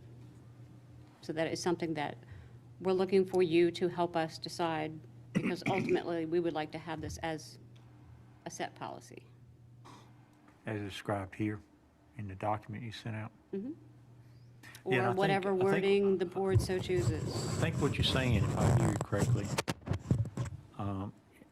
today, we've had a good history of having a good recommendation coming from the committee. But I think what you're saying is we don't have a unified recommendation, we don't get a recommendation at all. It's So- considered not a recommendation. You don't have Right. one. So, you know, if the committee can't decide, then we just review them on our own and vote without any, I think that's going to be time consuming because sometimes you get a lot of applications. So that means we would all have to sit through the whole process of going through it again. I would think that it would at least be narrowed down. And, I mean, it can be open to all the applications, don't get me wrong, but when you do that, suppose you have two committees that cannot make a decision. So now you're going through all those applications to pull up somebody else who probably was not even a consideration. Now, historically, the entire board made the decisions. There were And I no like that committees. way when we did that, like my second year on the board, because we all were able to check the box. And then, I don't know if it was you, Robin, or somebody else who totaled it up, and Tallied that's the what we votes. had gotten. You're correct. The entire board made that Yes. decision without having committees review them And, beforehand. I like that one, I like that process a lot versus what we just went through with this last one. Because we're all having a stake in who comes on to that particular committee. But I just feel like it is a lot, though. So it's a little bit more time consuming to go through that. So there would not be any interviews, correct? It would just be No, no. whatever they put on the no, application. she's saying we would do it with the committees like we're doing with the interviews and the screening. No, It's that's not what I'm just- talking about. It's just that if you don't have a conclusion from it, then you go through the vote. No, but that's not what I was talking about. I'm saying that when we did it before, everybody got Oh, yeah. like a little sheet, and with that, there weren't any interviews.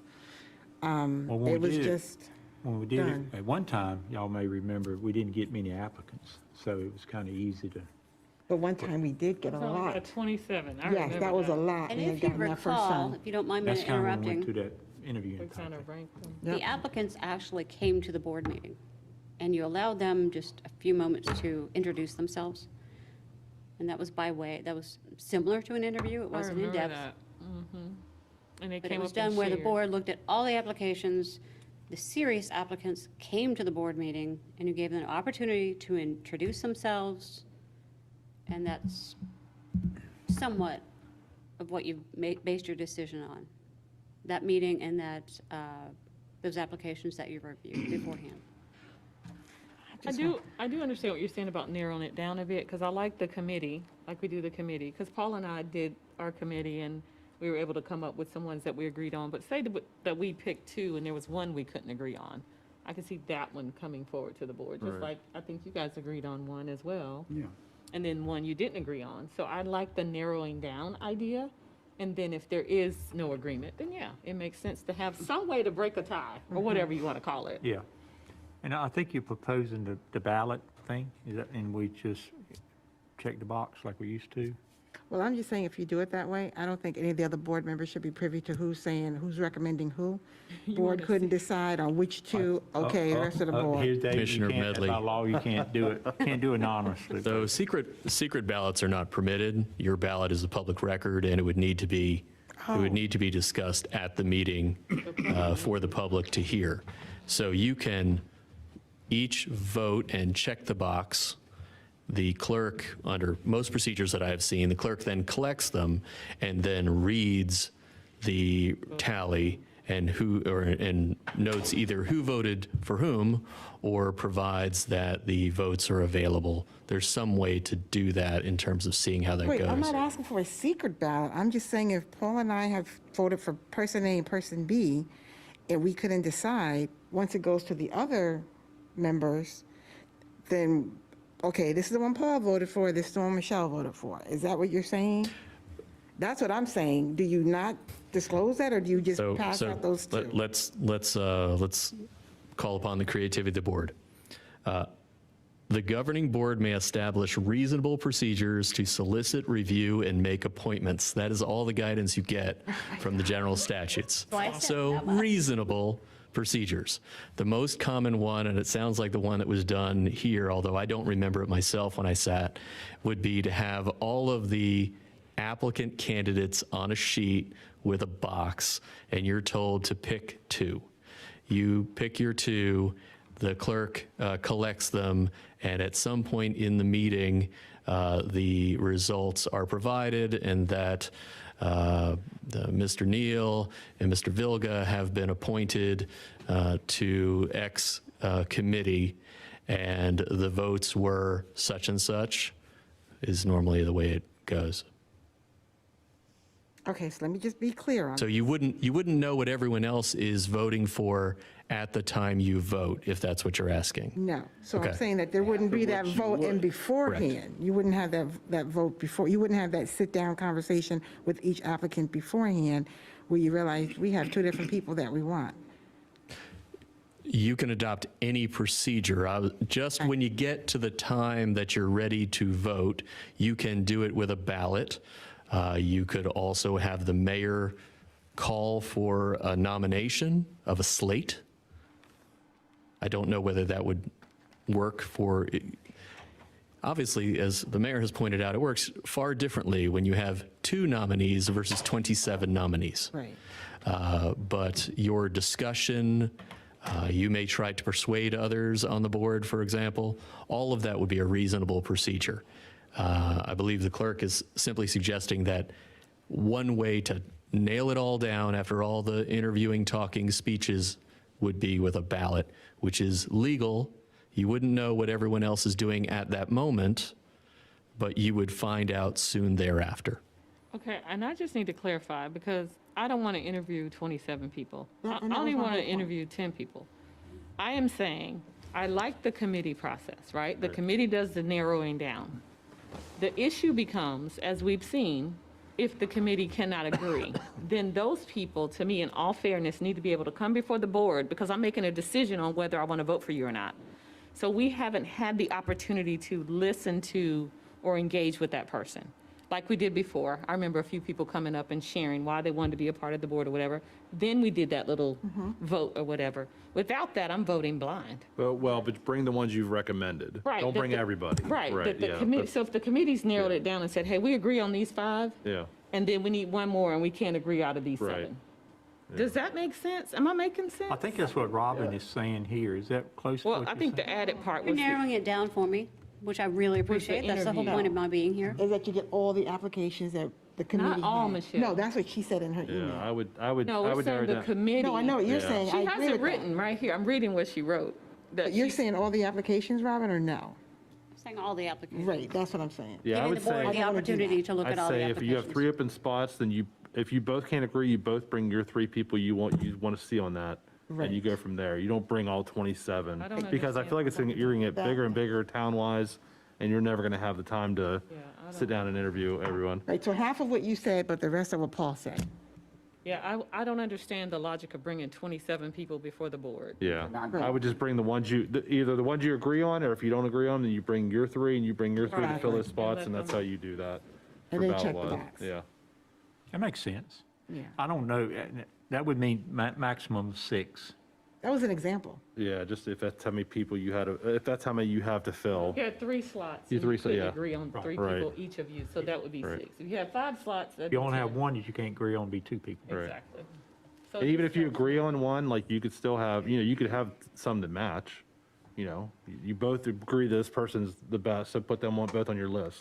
And you get to the very end and you have one that's different, then you can vote on that one. I mean, yeah.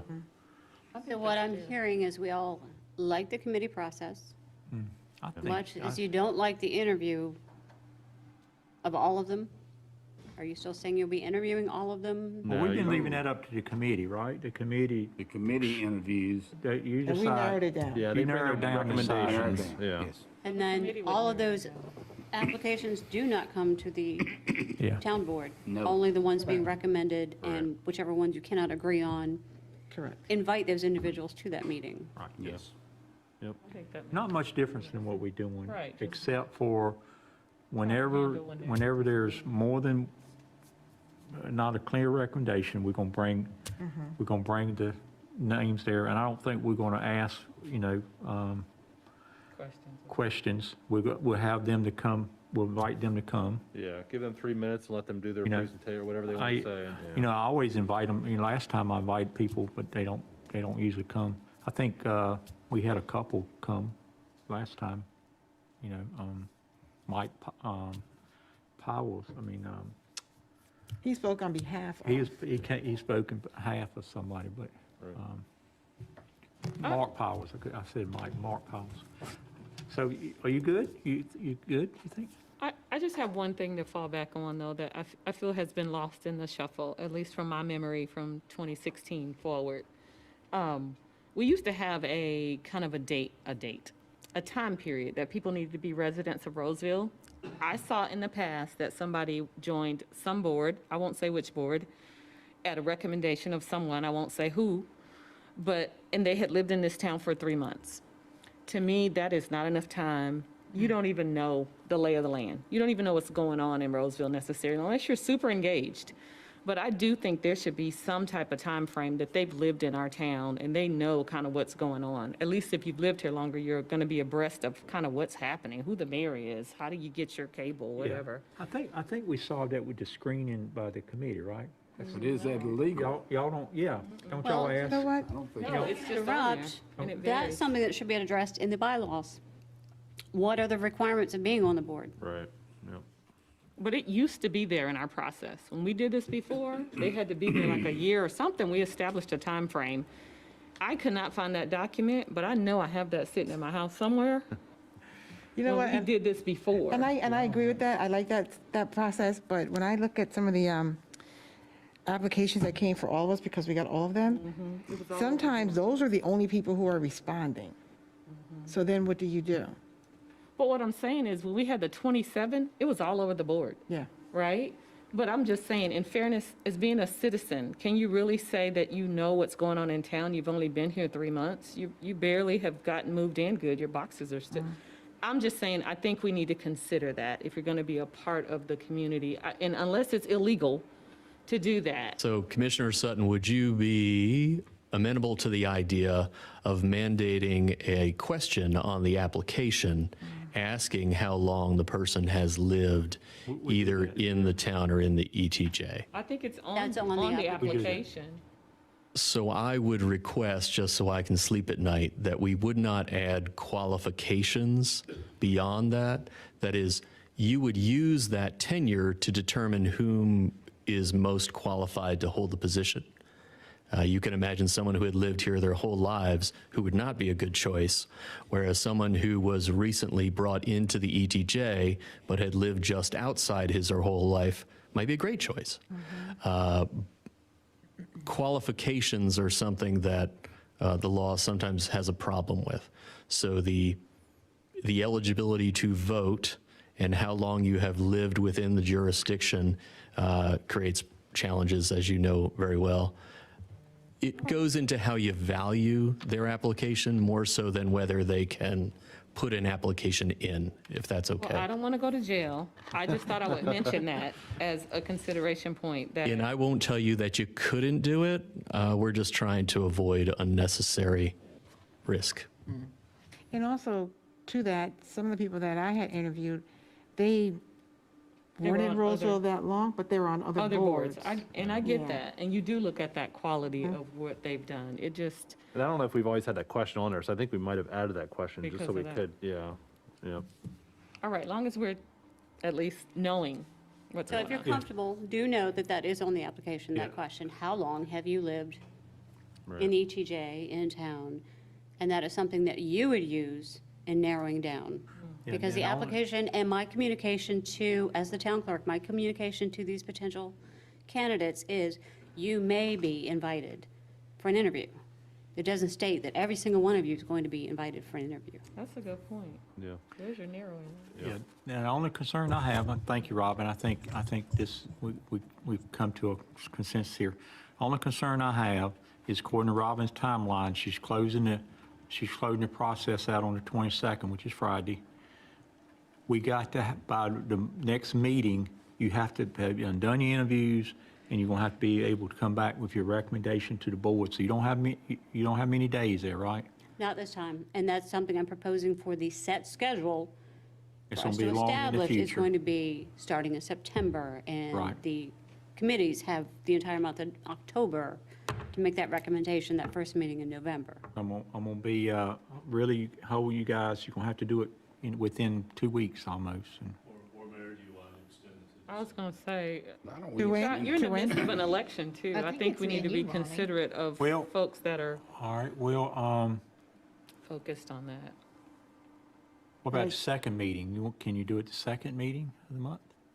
But is that fair? Let's say that the three incumbents, that only one incumbent wins. Well, you and stayed got at two brand-new December. members on But you there. stay till December. You stated Yeah, you still work until To the end of December either December. way. And that was the whole That's point of backing throwing it a up new to person to November. the fire. No, but you're No, still the here new until the end person of wouldn't be doing December. it. You would be doing it The if new you person were be here. voting on what the recommendation is. They don't come until January, right? No. No, the December. first meeting in In December. December. Yeah. December's when they December, so I'm come. wrong. The first meeting we have, the new person will get to vote on. That's right. That's December first. And that is the, But that's the, I mean, you Give them know, something to do. either they have a month to bring themselves up to speed, or okay, all right, y'all okay with it? I'm fine. Because you know what, it's gonna have to extend out anyway, because you only have one application for one of those, right? Parks and Rec, they have 2 seats expiring and only one application. let's give everybody an extra time if we can.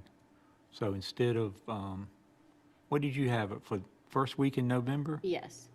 So I understand, are we talking just this time around, extended time around. until Just this time around. December? Right. Okay. Yes. We got a later start, right? And that would be Yeah, the we did December get- 7th meeting. Okay. So wait a minute, are you talking about the workshop or are you talking about the town board meeting? It would Would that be be, November?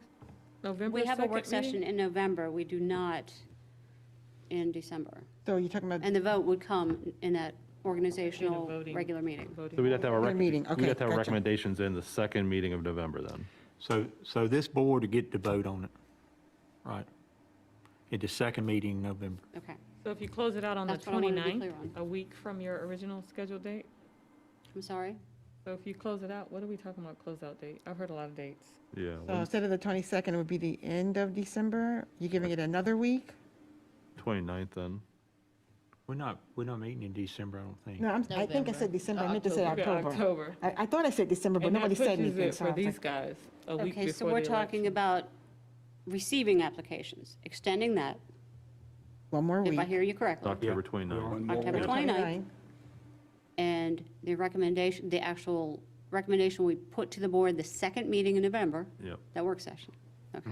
And that'd be all of us, no Wait, matter who said what. it couldn't be a work session? Did you say it couldn't be a work session? It's gonna have to be this time. Yeah. Yeah, okay, I'm not complaining, I I'm am just asking. clueless. I'm trying to watch out for folks that are, So that'll give us, so the application will end the end of October, and then we'll have until the second meeting in November to have all of our stuff together to recommend whoever we recommend for that second meeting. Right. For those boards. that's a short window. I know. It's about a month. We'd have to interview, you'd have to interview the first 2 weeks of November to hit that second week. Or But second luckily, meeting. there aren't a lot of applications too, but then it's just timing with everyone's schedules. Yeah, it's gonna be tight, but It's gonna be either that or December, and then you won't get a vote. Yeah, see, Say not voted December, back if you in. wait to December, you're But I going think you'll all to get voted possibly back have in, people so. voting that don't know anything, but. Exactly. At the risk of stating the obvious, the prior member whose term expires continues to serve until the board That's what I has thought. the time to make a good choice. Yeah, even if the other members. It doesn't become a vacant spot. We've done that before.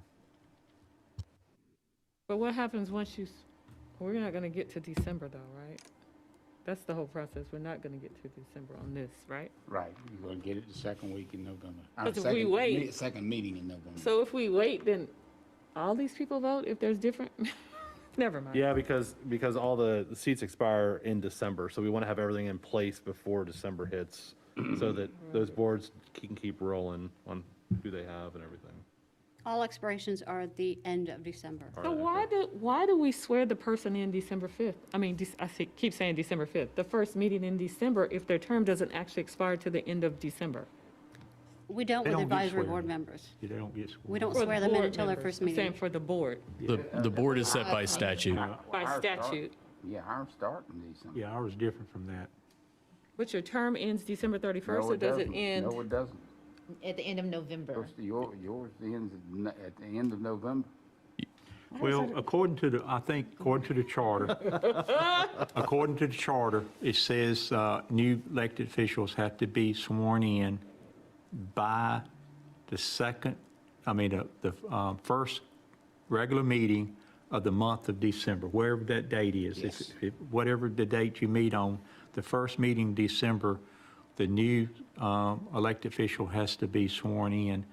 Now, you can do it before that. I mean, you can do it the night after election.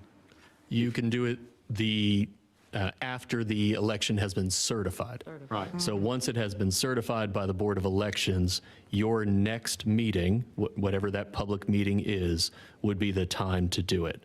But in no event later than the first regular meeting of So December. really, you end, if you're not, successful, you end that night of the first meeting. Just like, like last time Frank, he was mayor up to that night that we met. Yep, I didn't realize. yeah. I always thought it was January. Yeah, I thought it was the end of December. All right. Because I came, so 4 on years another ago, I note- came thinking I was going to get sworn in, and I was starting January, and they escorted me up here and sit me in this place. And I was sick as a dog because I had to enter everything going. And I had to sit up You was here. just gonna swear in and go home. Yeah, I was planning on, in fact, you- Lawrence you drove can- me up here. You can imagine a close race where the election might not be certified, Yeah. in which case the incumbent would continue to sit until that was resolved. Wow. All right. So if we're extending it, can we re-advertise for these openings to make It's sure that still everybody running, gets those? Yeah, It's still running, but I right? mean, it's. It is, but it has the Expiration date. expiration date, so absolutely. Yeah. Absolutely. Okay. And on the website, and notify everyone that they have an extension All right, thank you. till the 29th. Can we put on that board outside? Is that possible? I like different As long as communication. there's a word limitation, but we can certainly look at that. Oh, that's a good idea. Just different ways to see things. All right, All right, very next. good. We're not done now. So that is a one-time No, we're not. for this. Yeah. You what? She said, are we good? I'm like, no, we're not. We need to talk about term limits now. Because, whoa, okay. I'm like, there's a couple other things on our list here. But I am trying to narrow down what you want going forward as well, calendar-wise, process-wise. And so I have proposed that we do start taking applications in September in 2022. They're forwarded to committee members early in October for review, for interviews, make recommendation to the town board that first meeting in November, and add to this that those recommended individuals will be invited to address the board. I think we need to be conscious of that November meeting, because there's always going to be an election every couple of years. So you're going to run up against that election schedule. I'm just throwing it out there. Yeah, but what is it, every other year for us? Yeah, every couple of years, yeah. Well, and putting it forward into December, that's a lot to ask of new members if we Right, do I'm have, just so. saying, we might want to, I don't know. Well, that's, what I mean, you, as a board, can decide what you want in terms of the schedule, in terms of the policy. I think just like this year, we're dealing with an election, we just have to be prepared to know that we're going to be dealing with an election moving forward. Or, if you're doing it in September, why can't everything be done by October? Because it looks like we're doing everything on the first meeting, right? Is there anything that can be done in a work session? We can take that up in a work session. There's That's the nothing only that thing I would precludes you from. recommend. Yeah, it's I nothing we agree with can't you. take up in And the I work just don't session. think it would be that lengthy of a process. I think it should be done in the work session in October. But you're always going to run into that November election, even if it's not us. Yes, You're going to get the somebody else. presidential election, and it just interferes with a lot of So things. that work session in October be when the recommendations are put forth to the board and the individuals are invited to speak before the board. I Next like year. that. You're talking about Then you're next done. year, right? Starting in 2022. Then you're done, and you're not bumping up against that first Tuesday challenge. And just bear in mind that these individuals will not take their seat, so to speak, until January. Right. Okay?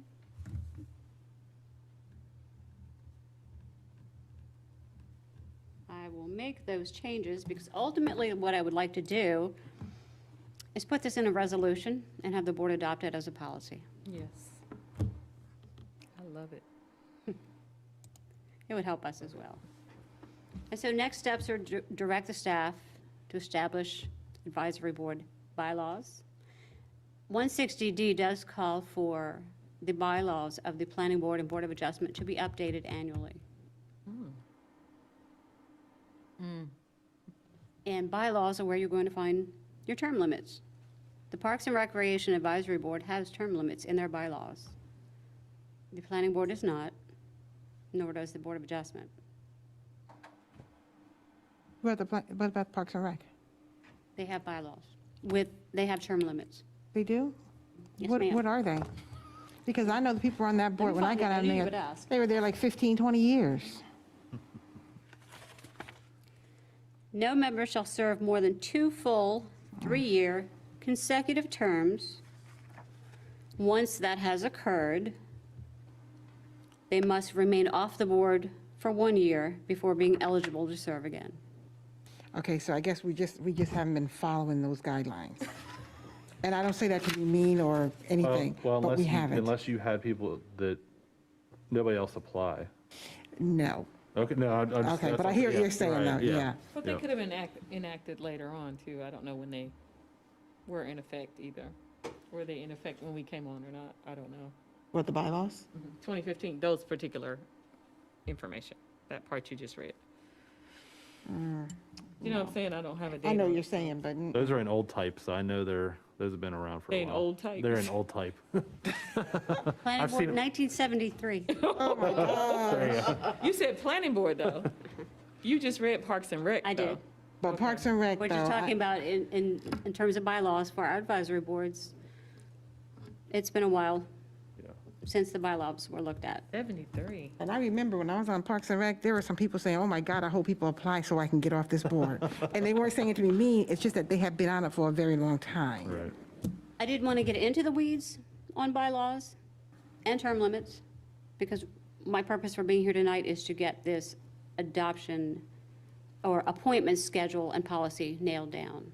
But just so you know that any discussion on term limits is going to be in the bylaws of each advisory board. So as we're looking at those, because there is a requirement to at least review them annually, that's where they would fall into play, and it would be for the town board to weigh in. So I would say we probably review those after January. Get through all this stuff and then you could review your bylaws and if you want to change anything on that. I'm going to respectfully disagree on that because we have people on the planning board now that are doing a phenomenal job like we've had in the past. But I think that's something that they should all know coming in now. And then next year, it's going to be reinforced again that there are term limits. And I would hate to see anybody else leave any boards, but I think we have to start that process of letting people know. Yeah, the only thing I'm worried about is if we have a change in board at all, because you might have a whole change of perspective. But what does that have to do with term limits on? The bylaws, advisory? they might not agree with bylaws. They might not agree with term limits. If you have 3 new people up here, they might not agree with. Then it'll take effect in the next year. At least Yeah. this year, it would be in effect because that No, was what a he's huge saying issue. is, Unless I misunderstood you. no, it's not that many running policy, the whole Yeah. board, majority. But didn't you can say they're change. supposed to have bylaws? Right. They're supposed to have bylaws, and they're supposed to review them, update them annually. Is that in the statute? So the statute provides that the governing body has the ability to adopt the rules of procedure for the appointed boards. In the absence of doing so, the boards can adopt their own procedures or bylaws. That was a change. In the past, it had been something that each board was empowered to do. And so that has been more centralized, if you will, or at least structured differently under 160D. So if the board were to adopt a standard set of procedures with term limits, those would apply to all of the boards, and then the boards could take on other matters relating to how they're going to conduct themselves with regard to matters that you don't instruct on, for example, parliamentary procedure or the order of speaking or anything like that. But I know that none of our boards currently take that on in a difficult way. But the planning board set term limits, and we weren't even aware, at least I know I wasn't, till No, the tonight. Parks and Recreation Advisory. I mean, Parks and Rec, sorry. Getting the P's mixed up. Parks and Rec set their own term limits, and we weren't even aware as a board, at least I wasn't We aware. won't hear in 1973. No, but I'm saying that we didn't even know it was, I didn't know it was in I place. didn't either. Since 2015, I didn't know, so. Right, so the Parks and Rec Advisory Board doesn't appoint its members, so I don't know that you have to worry about that. If the Board of Commissioners at that time adopted those procedures for Parks and Rec, then that's fine, and that's the law. If, however, this was something that they wrote for themselves, they don't get to decide how this board gets to appoint their members. But I agree with Paul. We got a lot on our plate. We're doing a lot. I think this matter needs to be discussed and in more detail and given a lot more thought in January. You said, what- I don't agree with that. Our process, or in the meantime, let both boards know that we are going to adopt Term term limits. limits Yeah. for both We already boards. have term limits for parks, for planning, correct? Parks and Rec. Parks and Rec. But as our town attorney has stated, Yeah. that was self-imposed, and the town board is the one that has the authority. Yeah. So it's in. Appoint them but- however But it they- is, that's what's in place now, that's just That not is in being place in followed. their bylaws. Correct. And pushing stuff off to next year, you have new people coming on now.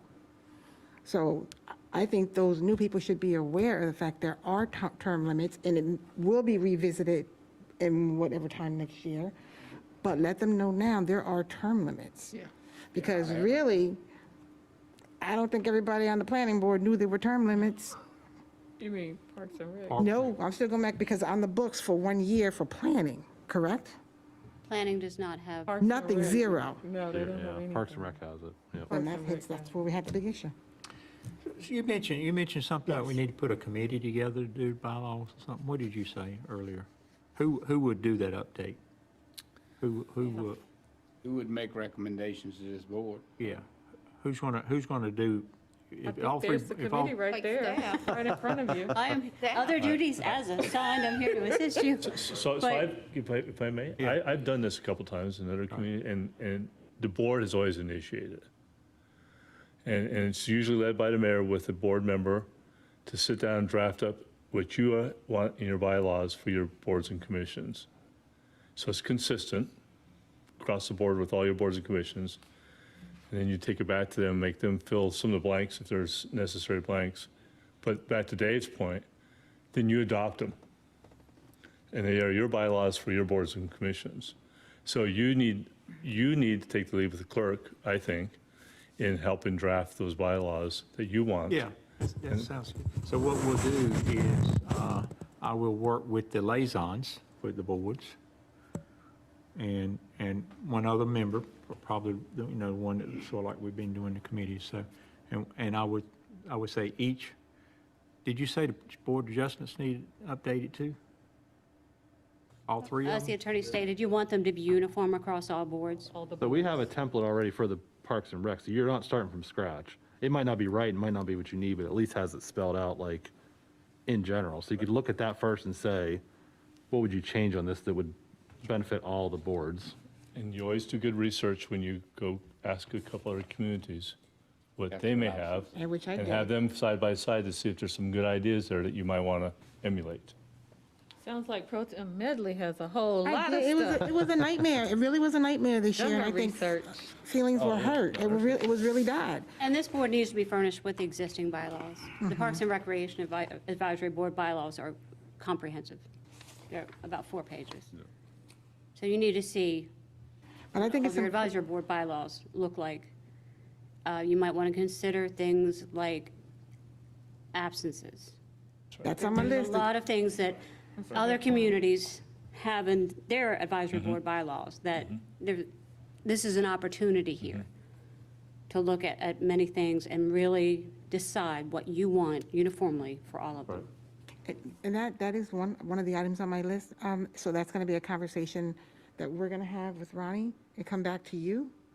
But I just want to know what's going to happen with the new people who are getting on these boards. When does this go in effect for them? If they're already on the board or, It's going to be when the board adopts it, Yeah, it will when be, it's adopted. it will So affect. it doesn't all matter those when you board got on the members. board, it's just letting you know that Yeah. this. And you can't pinpoint it to people coming on a certain board because it is going to affect all boards. No, I just mean to educate them on it, like to start somewhere. They'll all be I think that- grandfathered in. I think the main thing for any board member, even for us, you know, sitting on this board, but any of our boards, they got an expiration date. And nothing is guaranteed after the expiration I date. agree. Term limits or anything like that, there is no, that's what the expiration date is, you know? And legislation changes, which could affect something that you've implemented as well. So, I mean, it happens as people serve these terms. I have a question for you. So inside the bylaws, is there anything in there in regards to not just being absent, but calling in? Because sometimes, like you were saying earlier, Dave, about people just not showing up, and then other people show up, and you can't take a vote because we're like, okay, let's give this person a few more minutes to get here, or somebody else a few more minutes to get here.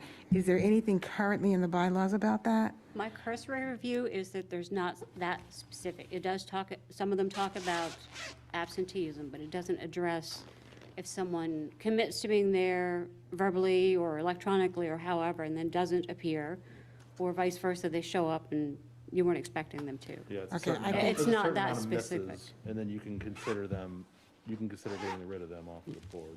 I mean, there can be a process too, and not just Yeah, saying, that's your yeah. three strikes, you're out. But I'm saying we need something because, especially with the Board of Adjustments, where you're saying it's so hard to get people to commit anyway, but then to have them commit and then not have enough to make that vote happen, it throws not just that meeting off, but the effects of what would have happened in that meeting. Many communities have a board that has adopted a policy for all of its appointed boards, which is an attendance policy.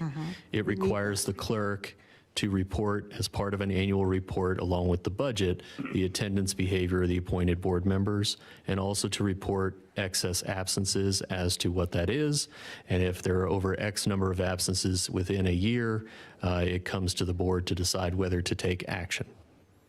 Yeah, and I think it ought to be a consideration, one consideration that, you know, the committees, you know, consider, you know, along with how long they've been with the town, but how they, if they reapply and how their attendance has been and those type things.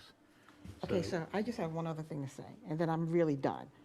Okay, so, and Sheila, you come to mind a lot on this, and I know it was a question that I've had of Danny as well.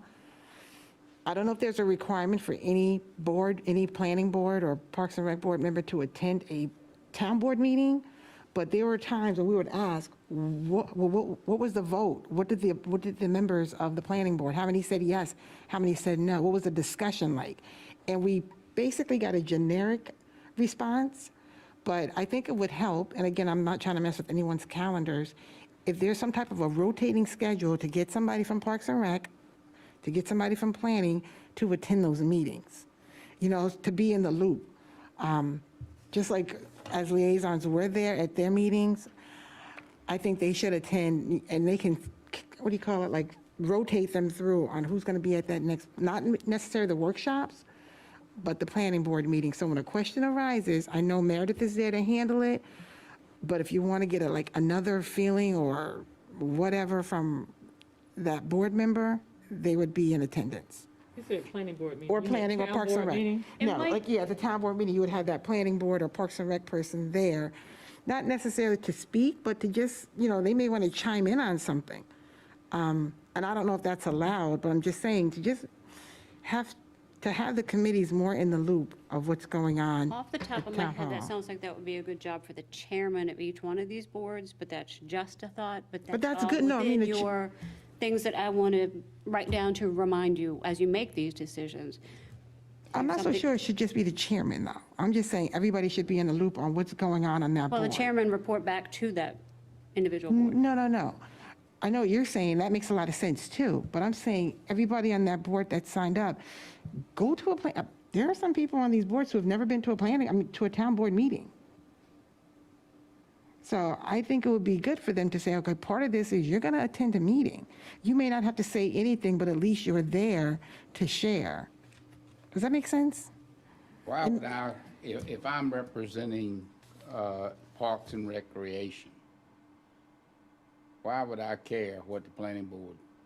No, She's saying town no. board. She's saying come to a town board meeting. Yeah, all right, I'm The coming, members. I'm a member of Parks and Recreation, and that's all I am, and you want me to come and sit here for 3 hours? When all I'm reporting back to is on matters that apply to the Parks and Rec Department. to their- That to is what their I'm saying. department. But I'm not saying, I know that the meetings are long, and I know, that's an issue, I get that. But I think I as a don't know. liaison, you could say, hey, this is probably going to come up in this meeting. You might want to attend to help us out with this. Yes, Like, that, and you're a liaison, you should know what they're talking about in their meeting to be able, But I think she has a good point. If you're on the planning board, Parks and Rec, Board of Adjustment, whatever, and you're on that board for an extensive amount of time, whatever your term is, right? And you've never been to a town board meeting? When I was running for commissioner, I came to some town board meetings so I could be informed about what are they talking about? I'm concerned about some things, but what's this board talking about? What's this board's vision for stuff? So I can understand it better because it helps me operate that much better as a committee member. Versus if I've never been to a board meeting, I have no clue. I can see some merit in that. and I think It's it just should be thought- up to the planning board, and whatever board chairman to designate somebody to come each month. That's what I was saying. Just, not the chairman should not have to come every month. Or but- chairperson. Or Right. chairperson, but, thank you. But Jackie, that's what I'm saying, not that Okay. chairperson every time. Right, she was saying they could Right, rotate rotate through, it. but Okay, they're okay, engaged, and if okay. something came up, they could be like, well, I heard at the board meeting, they said something about blah, blah, blah. But I don't know if that crosses some waters, Dave. Mayor, I have 2 other suggestions, just for what it's worth. One is, you ought to meet annually with your boards and commissions. You ought to try on the first quarter of every year, I like it. sit down and spend an hour with them to talk about your vision and what your strategic plan with them. 2, you ought to recognize them. One thing I think is very beneficial is have an annual recognition dinner and thank That's on them my list, for that. Kelly, see, And you were so, looking at my sheet. you're getting close. I think you're ready. I think you should do that, and that you want to recognize them. So I think if you're moving up the expectations of the boards, you ought to move up your expectation of treating, interacting with them and respecting and thanking them. So something to think about, just for what it's worth. And in all honesty, it was on my list, but somebody else, a couple of members from the planning board had said that. Just like, people always say everything's a thankless job. I think every job in the world is probably a thankless job, based on the people that I spoke to. But they said that, we're like, we're committed, we come here, we do this, and there's nothing, we get nothing. Right. Not that they're expecting anything, but just on our part, recognize some kind of way. And it doesn't have to be planning one day and Parks and Rec another. It can be combined That's right. efforts. That's right. To just really appreciate all that they do and what they put into it and where they're coming from in their decision process. And they can ask things of us to just get a better understanding of how we think. Because I know in Parks and Rec, I would hear it all the time. Do you think the commissioners would go for that? I'm like, I only know what I can go for. So it would really help to try to get a better understanding of all of this. I like it. And that's the last item on my list, even though Kelly said it. Sorry. Kelly you. said, let me get in here. Okay. Well, these are your business partners. You're the bosses, Yeah. and you set the requirements. And it sounds like we're going to be having a lot more discussion in terms of that. That's good, Robin. But I've achieved my goal, Good stuff. because I know the Yeah, policy. thank you, Robin. And the schedule, with some amendments to the schedule going forward. And just know, those bylaws will be forwarded to any potential candidate, because they need to know ahead of time what they're getting themselves into. Exactly. We're good. Thank you, Robin. You got all you need then. Pat yourself on the back. 'cause I you know do. what to think. Okay. Pat yourselves on the back. Thank you. Thank you. Mayor, something Michelle said, this, Thank you, Robin. but just triggered my thought. We're talking about looking for more people, getting more applicants in. The elderly couple, George and, that come to every meeting, they're in our ETJ. They're not even in our ETJ. No, they're in the watershed. They're in the watershed. Okay, all right. Right.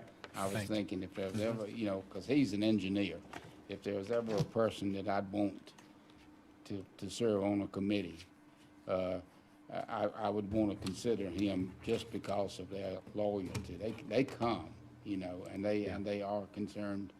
I can't say citizens because they're not in our ETJ or city limits, but I'm impressed with, they have impressed me the last 4 years.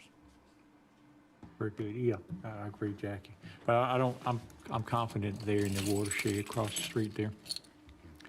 I got one more question about the applications. This is going to move fast with us getting applications, have to review them and everything else. Are you going to split us up into who's going to meet with these applicants? Because we're going to have to work schedules out and stuff to, You talking about the committees? Yeah. Yeah. We'll do that. Basically, I'm thinking we'll do the same committees, same ones that did it last time. So that was me and April, so you and Sheila. sorry, Sheila. That was my assumption. Yeah, Okay, that's that fine. was your assumption? Yeah. So, Okay, that's fine. I just want to make sure, because I know it's going to go quick, and we're going to Yeah. have a couple weeks, and we're going to have to meet with these people if we have more than. I'm leaving for Jamaica tomorrow, and I won't be back till January 1st. I so wish that was true, but I'm not. go with you. I know, right? You're gonna adopt me. But I will take say, me I'm with thinking on the 28th. One day I'm gonna do it. The 3rd. All right, anything else from the board? Kelly, do you have something? Just a handout. I see I'm gonna something give to in you, your and then you'll send an email tomorrow morning Okay, about my handout. Is this one of these don't open until tomorrow morning? No, you can open it as soon as you want. It's All just, right, motion to adjourn. Make sure you come out to the Fall Fest Yes. on October 30th. yeah. yeah, I'll Next help you Saturday. with your booth. and I don't think we meet again until after the election. So, encourage everybody to get out and vote. I know 3 of you will, so I encourage. Four. So I encourage everybody to do that. There is early voting, right? I think, Yeah. yeah. I thought I saw Not, something. not in. It's in Oh, Raleigh. it's not in No, Rolesville. You have to go to Wake It's Forest. Speaker Verena, Raleigh at the Board of Elections. Wake Forest? And there's not one in Wake There's Forest. not one in Wake No, Forest? I called about early voting 2 weeks ago, and there are only like 3 places in Wake Yeah. County this year. Wow. When does it start? It started on, or I think it started. 16th, I believe. I believe that's when, I think you're right. Wow. It's a It- sleeper. It's So, it's unreal. so everybody get out to vote, and I think we got a good fall festival planned that will take place before we meet again. Staff, and thank staff, and I don't know JG and them not here, but there's a lot of work that's going into that. We didn't have one last year, so this will be a double whammy. Ought to be really good this year. I think we learned that from something we had that we didn't do last year. Had very good turnout.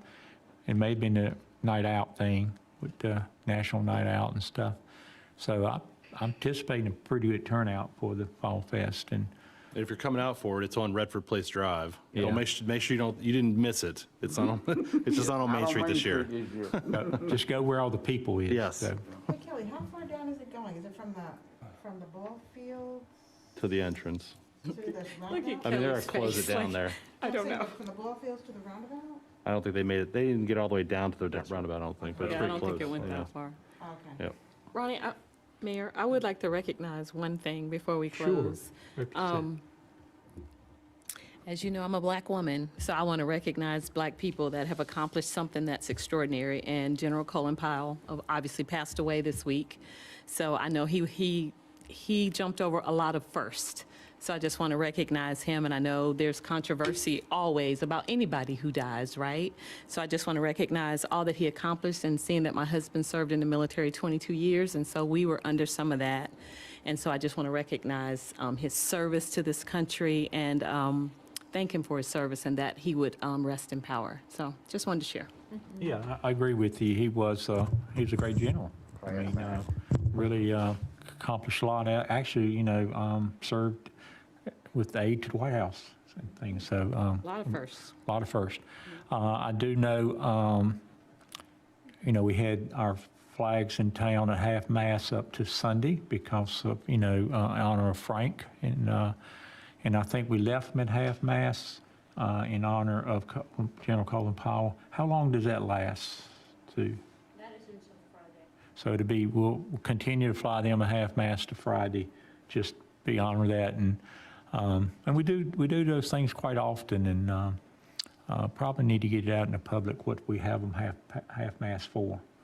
But it is now for general power. Good comments. The Nightdale police officer's on my heart, though. The 23-year-old. I have a 23-year-old Yeah, that lost his life, and I understand it was due to a drunk driver. And for the life of me, I can't understand why those laws are not tougher in every state. right. So anyway, just keep that family in your prayers, and our law enforcement, our military. You know, Yeah, they're out there fighting a lot of his battles. brother actually serves in the fire department. Oh, Is- wow. Is a fireman at the Rolesville Fire Department. Oh, wow, I I did know not that. know that. The vigil is tomorrow afternoon, starting at 6:30, I think. I think it was 6, I think it's 6:30 over in Nightdale. Oh, wow, I'll probably try to get over there for that. yeah. Anyway, not to end on such a sad note, but Yeah. just be aware of our first. Anybody got a happy note then? Well, I don't know how happy, but Mayor, we're receiving quite a few comments on our YouTube channel regarding the advisory board discussion that was held. So I will forward those to you. Okay. Okay. Awesome. I hope they're all happy thoughts. Happy comments. Supposed to be sunny tomorrow. Happy All right. note. Will you make us happy, Jackie? Motion to Yes, adjourn. motion to adjourn. Second. All right, got a motion and a second. Is there any other discussion? If not, all in favor, say aye. Aye. Thank you, board. Appreciate that. Thank you, Jackie.